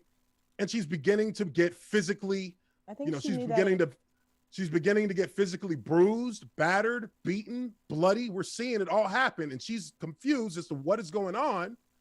And then she starts to realize, because of the things that Max Lord is saying, that when I give you a wish, I take something back. I gave you Steve, I take your power. So now, in that she gave up her wish, and in the air when she was flying, knew that she was going into a battle with Cheetah. Here's the she problem. She puts that armor on to protect herself. She didn't That's make, a defensive hold armor. on. Wait, Ashley, let me respond. She didn't. Ashley, hold on. Can I respond? She didn't make the wish to Max. She made the wish to the monkey's paw, whatever, the Rock. And again, he became the Rock. I know, but she made the wish prior to him turning into it. Remember, Uche? But he said, "I wish to become the Rock itself." It doesn't matter. You're not listening. You aren't listening to me. The Rock is not. You're not listening to me. How does it not make sense? Because you're not listening. Hold on. Can I try to finish what I'm going to say before you interject? She didn't make it with Max. She made it with The Rock, and The Rock didn't tell us that I take something away. It didn't give us any rules, right? She finds that out later after Max sort of makes that rule. Again, that's my problem. It was unclear. And sure, okay, it takes the power away, but then it just gives it back when you say, okay, never mind. Like, there were no stakes to it. There were no stakes to it, and it was confusing. So I actually enjoyed, like, when Max Lord went and did like his wishes and stuff unravels. I thought, wow, this could be a really interesting movie, especially when he starts doing the extreme stuff. I thought, oh wow, they're gonna really F some stuff up. How are they gonna fix this? Whatever. Is this gonna become the Flashpoint movie? Like, there was a lot of opportunities there. I think that could have really creatively made this so more epic. And instead, we have no rules on what the wishes are. And then at the end, she literally says, "Oh, just take your wish back." Oh, cool, we're all solved. Oh, you know what? I wish I didn't do that. Nuke. Look, like, come on. This is what I think you're missing. This is what I think you're missing. They mentioned the monkey paw curse before they actually had their first encounter with Maxwell Lord. So they already knew that there had to be an opposite effect to this. And that's when they got to the White House. And that's when she found what the opposite effect was her losing her power. So it fell in line in a logical way. You're right. You're right. It felt lazy. Like, oh, okay, cool. Now she's losing her power, and then it made Wonder Woman weak when she already. But what can you take from Wonder Woman? And to be fair, if I'm trying to justify things, okay, maybe that's why she was less good at going after Max Lord, because she was losing her powers and she was becoming dumb. I mean, honestly, that would have justified it. I wish they would have leaned into that more and be like, Diana, you're kind of out of your game. Why aren't we finding him? Like, why are we on this tour? Like, I just feel like they would have clued us into that. But go ahead, Ashley. We'll come to you and then we'll go back around again. Ashley, what were we gonna say? I just kind of want to go back to kind of what he said when we're talking about her, realizing in the White House about her power. No, she realized in Cairo that she was having issues with her power. So I just kind of wanted to make sure that we kind of went back to that point, because you did say that, and that is not actually what happened in the movie. When she's in Cairo, she is starting to realize, she's having a hard time keeping these trucks separated. She's getting bruised and she's getting hurt in these scenes. They are in those moments. Yes, she is. She is bleeding. Totally is. Yeah, you're right. She was confused about why she kicked the tank, and it only kind of skidded. It didn't go flying. You're right. You're right about that. But it's still in continuity. At this point, okay, she still kind of is figuring out that all of these things are happening because of him, that maybe he's the actual stone, and the next thing later.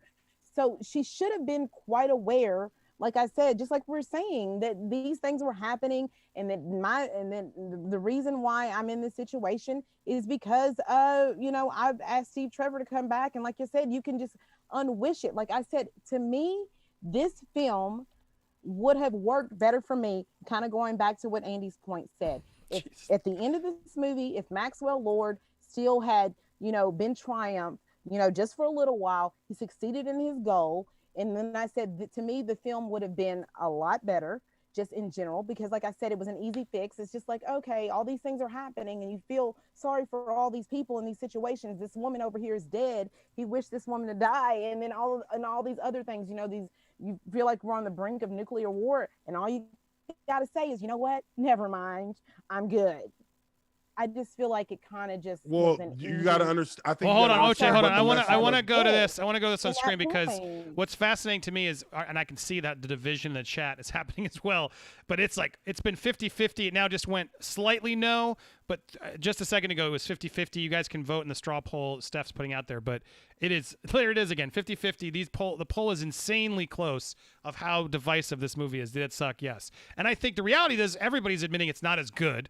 I think we all can acknowledge it's not as good, but does it suck is still a debate. There's a lot of people who clearly hate this movie, a lot of people who still love this movie. I want to go to the problem, being that this is so divisive and everything we're going, I want to get to that question of whose fault is this? Because regardless, Uche, and I applaud you for fighting this, and I know it got hot and everyone got passionate, but I'm sorry if I didn't moderate it as bad as I should have. But let's now all sort of unite here, and it's like, clearly this is not the reaction I think any of us expected a Wonder Woman movie by Patty Jenkins to be this divided. And regardless of whether half of you liked it or not, that should tell you something. Like, all right, a lot of people were unhappy with this, and I don't think it was because of politics. I saw people putting it out there. I think it was just because this wasn't the movie they expected. It wasn't as good.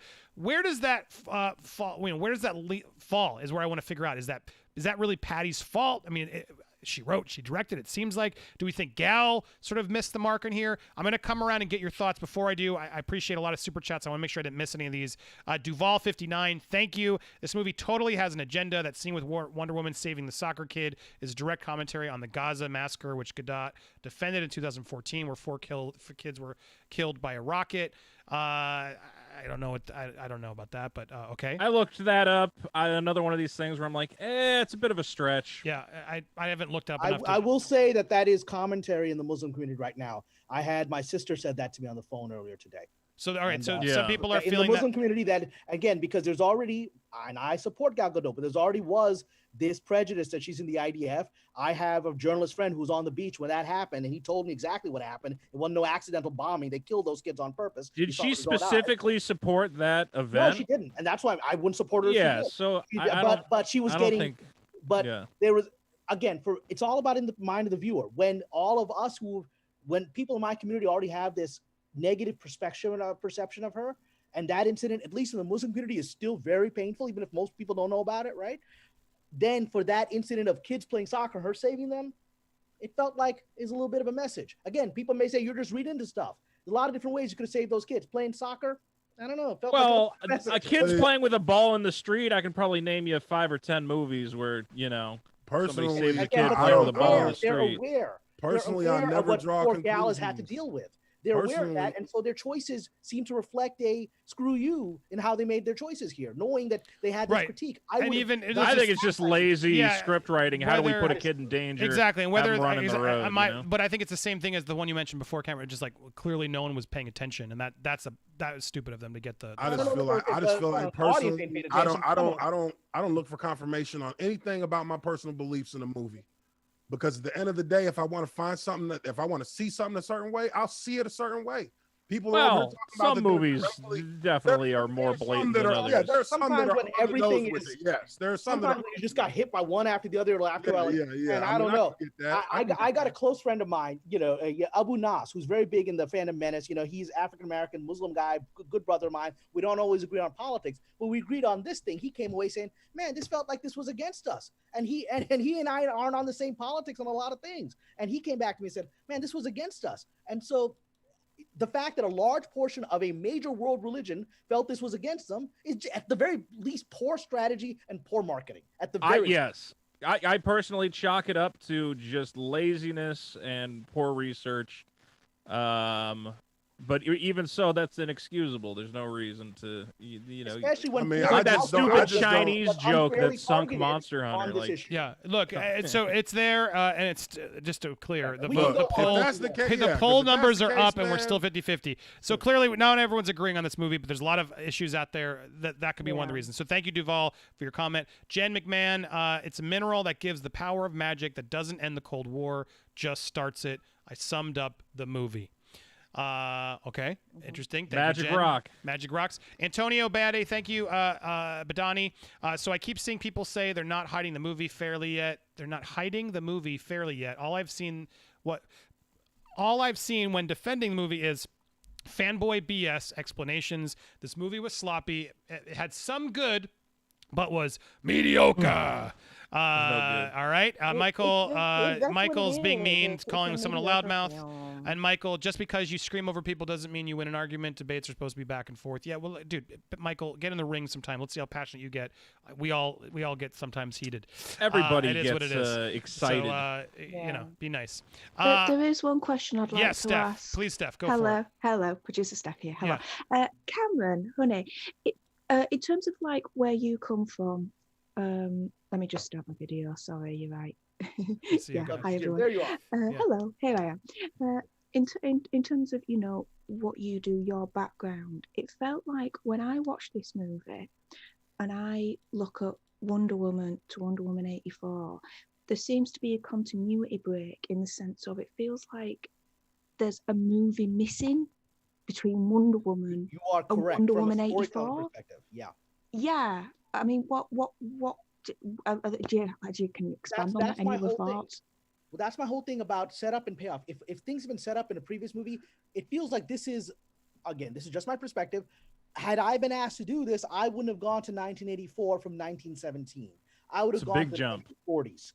And I actually posted on my Twitter. Somebody asked me what I would have done is I would have had a whole other story where she discovers that Steve Trevor's soul is trapped in Hades, which is, you know, there's all these elements of her in the comic books going down into the underworld and facing monsters in the underworld. So she goes down like Persephone to save Hades, to save Steve from Hades and try to bring him back, and faces all the monsters in the underworld. I think that would have been interesting. Then we would have had real Steve Trevor, not possessing some dude, and then maybe Steve stays behind because if he knows he returns to the real world, it's going to put Diana in danger. And like Persephone, Demeter, she's got to let him go, right?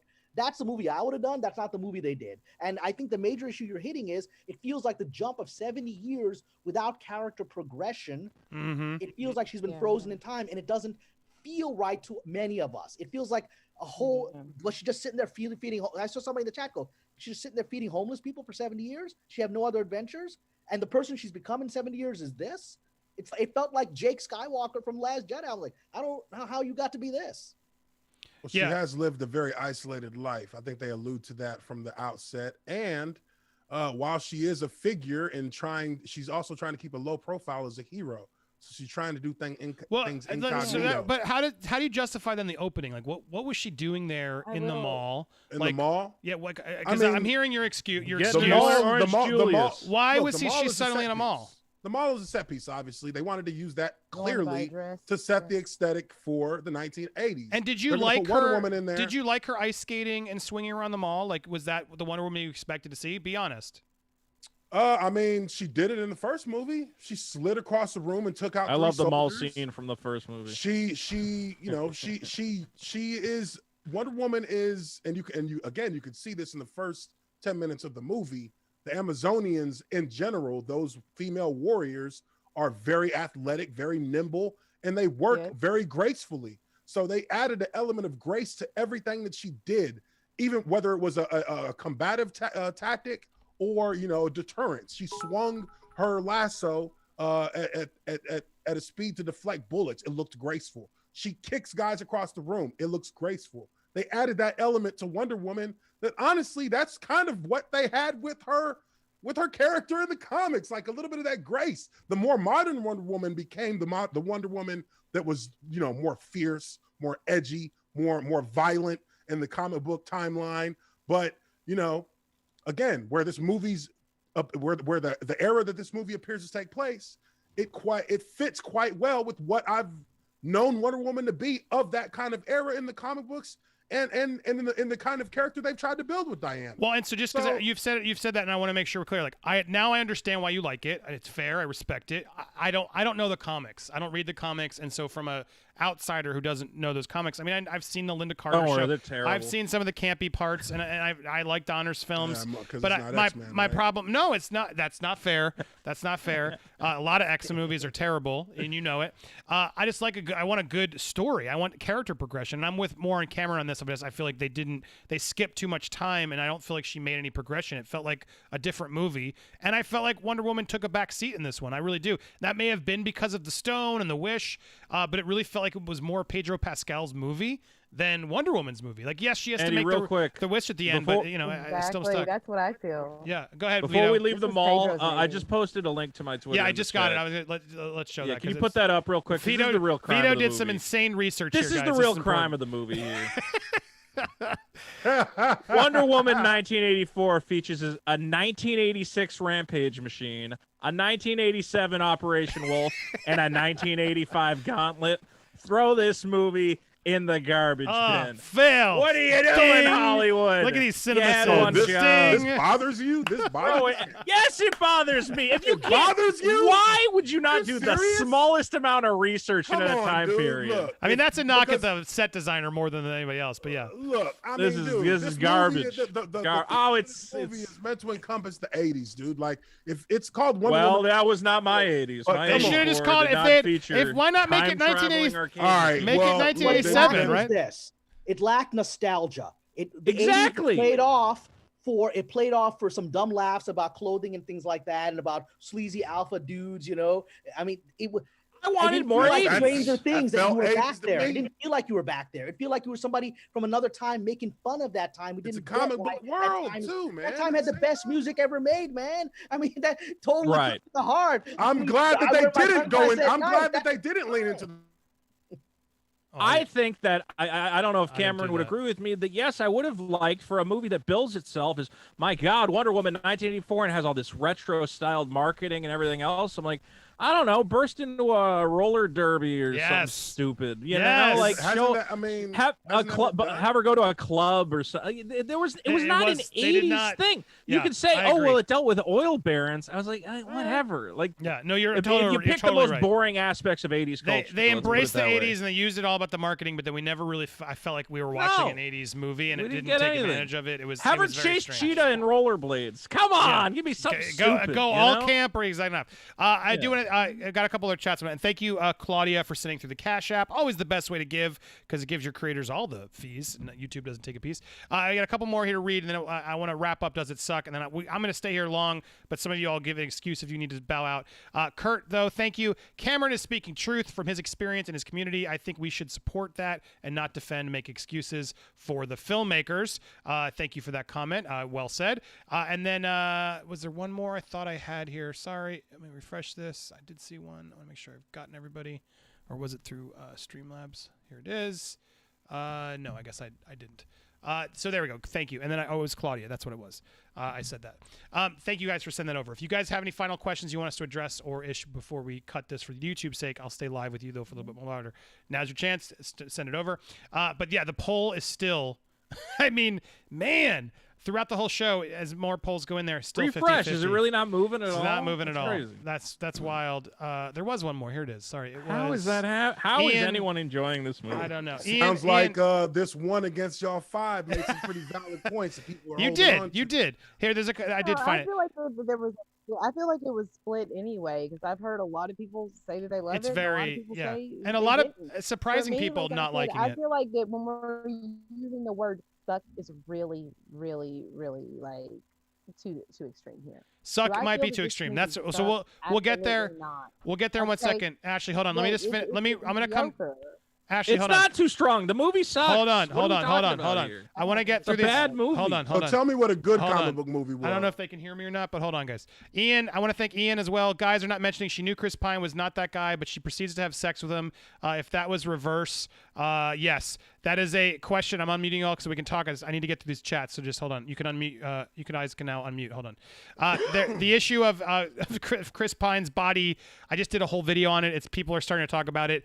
I don't care, but it just the outrage would be there if it was the other way around. It And would. It would, right? It is a very weird plot that they didn't even need to put themselves in. Of why not just have them appear out of thin air like the Nukes did? The fact that Gail and Chris decide to use this man's body to have their way with, and then put Because his life people in would have danger. Said, well, why did he just appear out of thin air? No, Why does the I wouldn't Waiting ask. Rock- Why did he See, just- why did I he appear wouldn't. out of I thin would air? because she wished it. That's Uche, just- she wished it. Nothing made sense, and I would have forgotten that. But the fact that they brought this man in provides a lot of consent issues. Where you're like, thing he that's had no just messy. family. Yeah, like He this is wasn't there. messy. That dude wasn't there. He wasn't. He didn't exist. So does the Because wishing if rock he was- magically he identify was- someone who has no existed. family? Uche, whoa, Fucking Uche. He's having Are we sex with his serious? Yeah, body. dude, Uche, whoa, Uche. His body absolutely was there. Hold on, Ashley. I said that Ashley, guy. wait, I said everybody. he wasn't there. Hold on. His Hold on. I'm consciousness trying to was get it not out. Uche, his body was there prior. They established that as it's So? his apartment. Then he disappears. And then he comes back after they've put his life in danger, had sex with him, and he's kind of like, "Oh, what's up?" And he's then none the Gail flirts wiser. with him. It's like, "I've And seen he's you none the naked." wiser. That is the What's the man. problem? That is weird. It's just a weird choice. You know, actually, I'm sorry.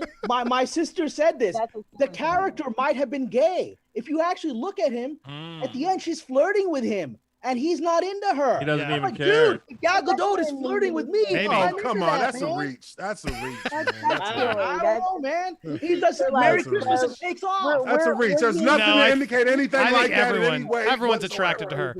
All right, hold on. Let me just go through this, and I'll come back to you. Actually, Michael Care too. DC's animated movies are better than their live action, and always will be better. I mean, that's not true. Well, there are some well, good there's Batman some. movies, especially. There's some movies. Stupid Yeah. Stars Magic. Question is, how Not did she BVS. finally? How did she finally get the rope on his much for ankle you. when struggling before? Just okay, many inconsistencies and plot holes for me to stay invested. I don't disagree with you. When Pedro, Look, I there got can the be lasso plot on holes you. in movies. There's plenty of plot holes in movies. Like, just have to let's be say, earned. Endgame. Endgame is the highest grossing movie of all time with plot holes yeah. galore. But And people Uche, still like it. but Still Uche, that's consider such a it movie. stupid comparison. That was a cultivation of it's- 10 years of Okay, movies. but also, that's Come also on. the culmination of 23. People, look, Yeah. Thor: The Dark World. Thor: But the Dark Uche, That is come a on. horrible movie. Yeah, Okay? you're right. A Dark horrible Thor movie. sucks. When I Nobody go likes. into Oh, it, does to it? me, it's a D minus. I'm not Does gonna it? lie. It's a D minus. It's a horrible film. Yeah, nobody likes Thor: Oh. The Dark World. What are you talking about? Oh, People Really? like Endgame. I would There are rather people that watch like Thor: The Dark World than watch Wonder There Woman you go. 84. We again. got I one would right not. here. I would I not. know, I I would, would not. I would I would. happily watch Y'all the Dark don't know what y'all Elves. want. That's the problem. I Y'all don't know wouldn't. what I y'all want Not- more not- Dark not- Elves Don't and speak less for Wonder us. Woman 84. Okay, everyone's talking over each other again. Colt sent in a comment that Wonder Woman 84 is okay, like the first, but felt like filler that is filled with nothing. They almost hit the potential of making an amazing Wonder Woman movie, but missed another shot. I think that is fair. But look, okay. So as we got through this and get your chats in, thank you for the support because that supports this channel. Let's go back around. I'm going to give each of you the moment. We'll start with Vito, and then we'll go to Cameron. Does it suck, and whose fault is it? As we wrap all this up, Vito, go ahead. It sucks. Whoever wrote it is bad at their job. The plot makes no sense. Jeff The Johns and rules are not Patty consistent. Jenkins wrote it, but go ahead. Patty Jenkins wrote it apparently with Jeff Johns, and both of them should never write anything because what was this? It's about a man who finds a crystal, turns himself into a living embodiment of that crystal, and starts granting people's magic wishes. And on top of that, Wonder Woman is there also. Like, what is this movie? It makes no sense. This feels like a completely different movie that they pulled off about a man who, like a liar situation where he's like, oh, me and my kid and whatever else. And they're like, how do we make this a superhero thing with, a big fight in the Middle East with lassoing missiles? This is and Chitara's in there too. Because why the hell not? This is a schizophrenic movie. It makes no sense. It's inconsistent from front to back. It's trash. It's pure trash. The people here are going, it's okay. I cannot understand wanting to ever watch this movie again. There is nothing here that is enjoyable. Ashley. Except for, it was kind of cool when little girl Wonder Woman went on a ninja extreme elimination challenge adventure. Fine. You got that. Yeah, With I like some that. of the I like worst that beginning CG part. I've ever seen in my life. Looks like a freaking PS2 game. But good. Terrible movie. Terrible effects. Terrible acting. There's nothing here. And you can say, well, it's just like Silver Age comic books. Then I'm not reading Silver Age comic books anytime soon. I'll tell you that. All right, Uche, I'm going to come to Lord. you. I'm articulating. Let's move on. I'm coming to Cameron next. As I said, Cameron, does it suck, and whose fault is it? Look, tragically, from my point of view, it does suck. I think the fault is regrettably in the script.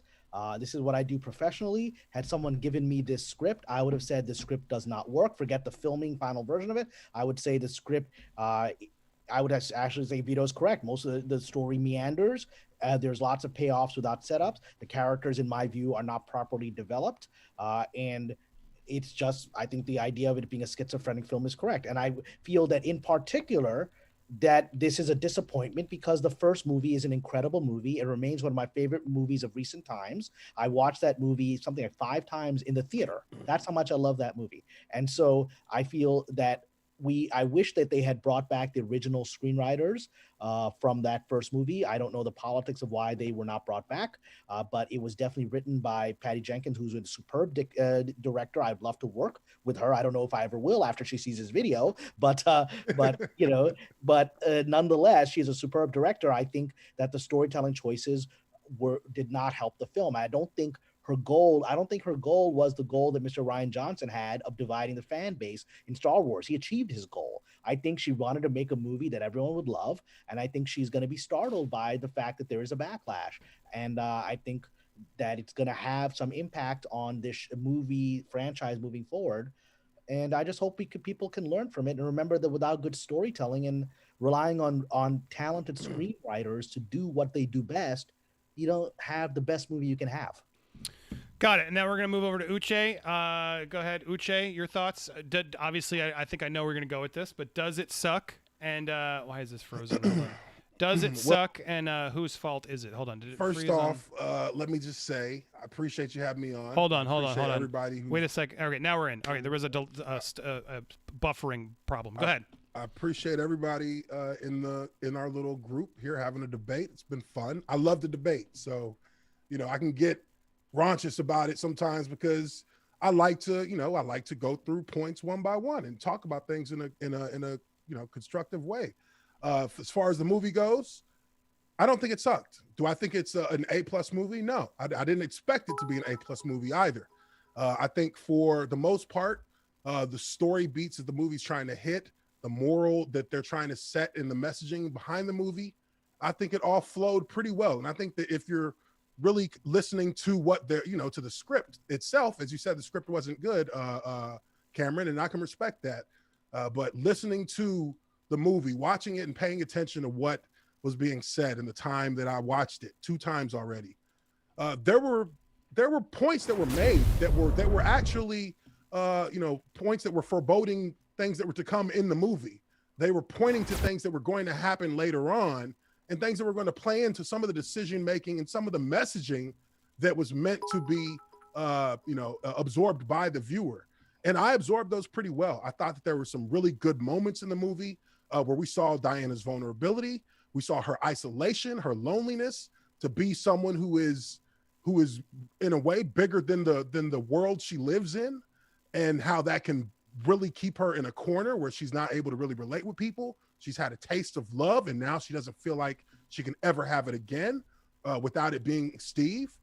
And she had to face some hard truths in that movie, as did all of the main characters when it came down to it, in knowing that there's no way to cheat the life you have. You either live it with truth and you live through truth, or you'll see yourself begin to fade away, whether it be, granting wishes and rotting away, whether it be becoming more and more power hungry and losing your entire identity, as Cheetah, I felt, did in a way, and being selfish in the way that Wonder Woman wanted to be selfish and look out for her own wants and her own desires over the greater good, which she was forced by Steve to a certain extent, and also by recognizing that herself to be able to recant her wish and go back to being the difference in the world that she can be. I thought that those things came together well. And in Pedro Pascal's character also, seeing that, hey, yes, you've been a failure in a lot of things you've done. You've made a lot of bad decisions as an adult. You've let your own child down numerous times. But having more of what you want, having more of things that aren't really conducive to the growth of your own individual spirit, it can be toxic to your soul. It can be toxic to who you are. And that can pass on from the father to the son, as it did with him being treated the way he was by his father. So in a lot of those beats, I understood the message of the film, and it felt right. And it felt like a Wonder Woman kind of story. Didn't have the action that I necessarily wanted. Didn't have a lot of the glitz and glam that we saw in the first one, but I thought it was a solid enough movie to be a sequel. And does it necessarily have to be connected to the first movie to me? No, it never has. It never has. I just think that, when you're watching a movie, watch it for what it's trying to put itself out as, and what it lays itself out before you as you watch the movie. It tells you what it's going to be, and just watch it and enjoy it or don't. I don't have a problem either way, but I don't think it sucked. All right, Ashley, coming to you. Ashley, are you there? For me, yeah, your video's off. Basically, like I've said before. Can you hear me? Yeah, I got you. Okay.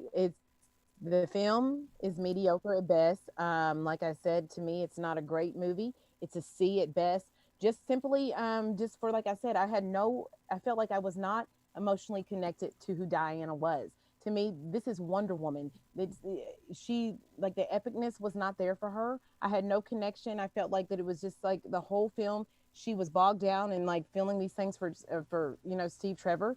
And then when there was that moment for her to make that choice to let him go and to get her power back, she had to be talked into these things. And like I said, she'd been living this life for 70 years, and it seems like you took 30 steps backwards as a character. To me, Maxwell Lord stole everything about this movie. It was his movie. It was his story to tell. And to me, coming from it from a Wonder Woman standpoint, that's why it's a failure, because Maxwell Lord, this was his movie. It was his story.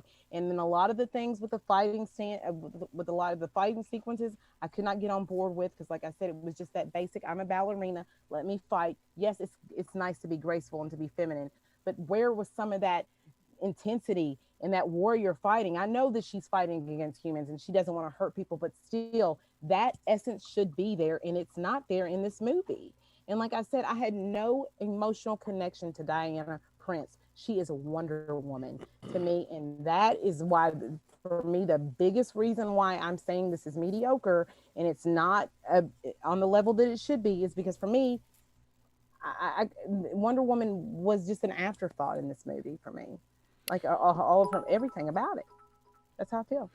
Well said, panel. I got more I want to do. I want to now sum up based on everything I heard whether the movie sucks. I want to give you my verdict, and then we'll take some more comments and questions. If anybody wants to stick around, they're welcome to. Before I do that, I want to remind people I'm doing an epic giveaway. I put it in the tote bag that's in there. It's a way cooler box and stuff that comes in. But if you go on over to my Instagram, I'm trying to build my Instagram. I have a Wonder Woman fan box over there. So go to Instagram.com/AndySignor. Steph, if you can link that for me, that'd be awesome too. Just Instagram.com. But it's got a bunch of cool giveaway items, including this tiara. It's got an 80s fanny pack of Funko Pop. There's exclusive comics. There's Wonder Woman AirPod, like earbuds, that like wireless ones. It's filled with stuff, gloss and stuff. If you are a Wonder Woman fan and want a bunch of awesome props and an exclusive Wonder Woman fan box, including shirts and totes and everything, go on over and follow me over on Instagram, like I said here. And I got to do more giveaways because it's blowing up my thing. Go click on my adorable post with me and my daughter Valeria, and go leave a comment and just tag someone down there. You're entering the contest. And sometime next week, I'm going to pick somebody to win and have this box mailed to them. So if you're a Wonder Woman fan and you want this cool stuff, go on over there and just go follow, tag, and like that post. And guests are eligible for the contest, of course. Yeah, of course. Everybody's eligible. You're supposed to say no. Oh, I don't care. I'm going to pick it at random. I'm going to get a generator. If I win, I think people would be they'll be mad. You're right. If Vito wins, I will say no thanks, Vito. I'm going to roll it again. Oh, you're not going to give me another pop figure to set on fire? Now, I want to answer the question, and I want to plug everybody. Does this movie suck? I got to say, based on everything I heard, no. I don't think it works. I don't think it's a great film, but I think based on what I heard, I think sucks might be too extreme. I still am going to stand by. I don't think it's a great film, and it's not a good sequel for me and for a lot of our guests. But I do think, Thor: The Dark World is way worse. It's way worse, and there's still some fun parts. I never even seen it. Good effort. That's how bad I heard it was. But we got to say, it's hard to ignore. Like, that's not a good sign that it's slightly more suck than not suck as the poll has continued, 64-50. So it's actually swung way more in the does it suck range. But suck is a harsh word. I think the film has a lot of problems, but I've seen worse films. And I think some of the arguments in defense of it, I'm going to say. So that's my verdict. You think suck is suck is like the nicest thing I can say about this Oh my movie. God, really? This movie does far more than just suck. Oh, no. This movie is a trash fire of epic proportions. This is just bottom of the barrel dumpster diving. What's your favorite comic book movie? Yeah, what's the What best? is my favorite comic book movie? Birds of Prey is Yeah, the bottom. Birds of Prey is worse. Iron Man 1, maybe? I don't know. But you see, this is perfect 2020. Formulaic. This is perfect 2020. We start off the year War. with Birds of Prey, and we end the year with Wonder Woman. Way to I mean, go, that's DC. how 2020's got to go, right? Yeah, bad all the way through. I think mediocre is the right word. It is a perfect word It for is. it. And I mean, mediocre I feel like doesn't for mean me it it's sucks. That's a cop-out. Just say it sucks, because it does. I want to plug each of our guests. All right, so I have everyone's calls here. Make sure Trying to get everyone on Patty Jenkins' go good over to list. the. If you liked Uche, Garbage. go subscribe like I just did, and make sure Observant Lineman over there on YouTube. Uche's channel. Steph has been putting those in there, so go support Uche. Anything else you want to say, Uche? That's where they can find you best. Yeah, that's where they can find me. I got my my Lyman Life podcast every Monday, 3 p.m. reviewing the prior week's NFL news, sports news, games, stuff like that. Cool. I do a power rankings, tier maker power rankings on Wednesdays at 3:00. And I do some sports gaming. I do some RPGs. I do all kinds of stuff. Love it. Yeah, Well, check me out. Thank you for coming on and into this fiery pit of 5 versus 1. I appreciate you. Thank you for having me, thank man. you for and then for listening. You did great. And then next up, Ashley. They can find you over at A&M Entertainment, correct?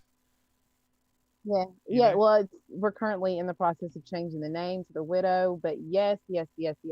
Currently, you'll find it there at A&M. And like I said, Steph and I are, Yeah, it's still the same. We'll still be the same thing. We're just in the process of doing some name changing.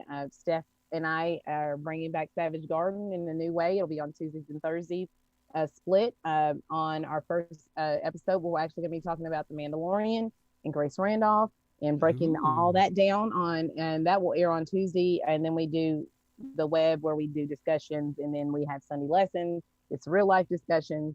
So that, and then we have our videos that we do as well. So we're Fantastic. new and we're trying to, just keep it growing. And we're, Jody's Angels. So that's what it Jody's is over here Angels. on, I gotta Black get some Widow, angels. baby. I have Bravo. some You were little great. demons Thank you that for being nip here, at my Ashley. toes.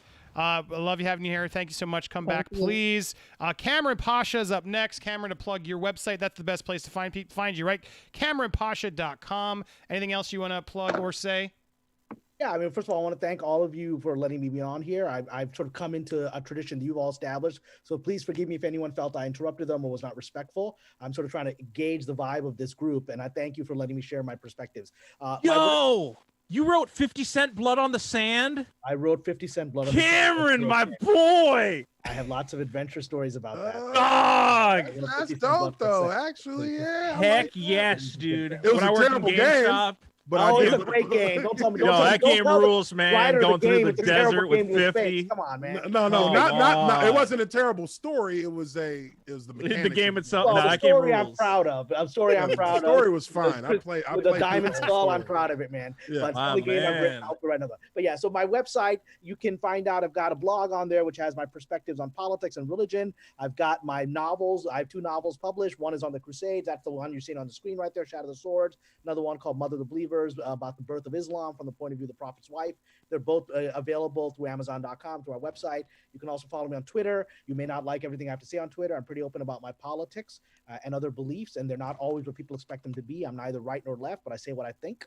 So you're welcome like to follow that. me, and if you don't like what I say, please unfollow me rather than argue with me. Yeah. Oh my There God, you go. that's There you life. go. Hell yeah. Exactly. Just I'm gonna find a unfollow. copy of Blood on the Sand, and you're gonna sign it. That's my goal. I'd be now. honored. Maybe we can do a video stream of you playing it, me commenting. Yes. Dude, I would be so down. There we go. We make dreams happen here, Vito. Speaking of Vito, How do you find Vito? It's very, very hard There it to is. do. Look Am at I him. reversed right now? No. wait, hold on, there, closer. YouTube.com/Vito. You Hold on. can't miss it. Wait, You're hold it gonna up one love more it. time again. Hold it up one more time. Oh, did all there that we go. Wow. Very simple. Look at that handwriting. You that. should make that a font. Vito. You know you can That make is your a nice handwriting a font. font, Nice right? handwriting there. Tell you what, I'm working on my Wonder Woman review, and if you would like an in-depth discussion of, I don't think this film works, and I'm probably not going to be very nice in the way I say it. I'm a negative person. Let's be clear. I'll try to be as fair as I can, but this was Wait a this second. was a nightmare of a They movie. they removed your cinematic failure of Rise of Skywalker? Oh, they put it back, but it was down for a while, Oh my God, I was gonna say. and then they damn. demonetized it for a while. But you got Disney's the first always, revenue, Disney's right? always trying to screw Did me. you at least get the first round of revenue for it? Yeah. Okay, yeah. good. Because So, it slows down after. I think it's all back now, but they took it down right Ugh. before Christmas, which is right when all the view counts go Yep. up because everybody's Yep. at home waiting to Ugh. watch videos. And I'm like, oh, perfect timing. That's why. Just Because take of a the couple footage. $100 out of my They tried to bucket. claim it was the footage. Who was it? Disney?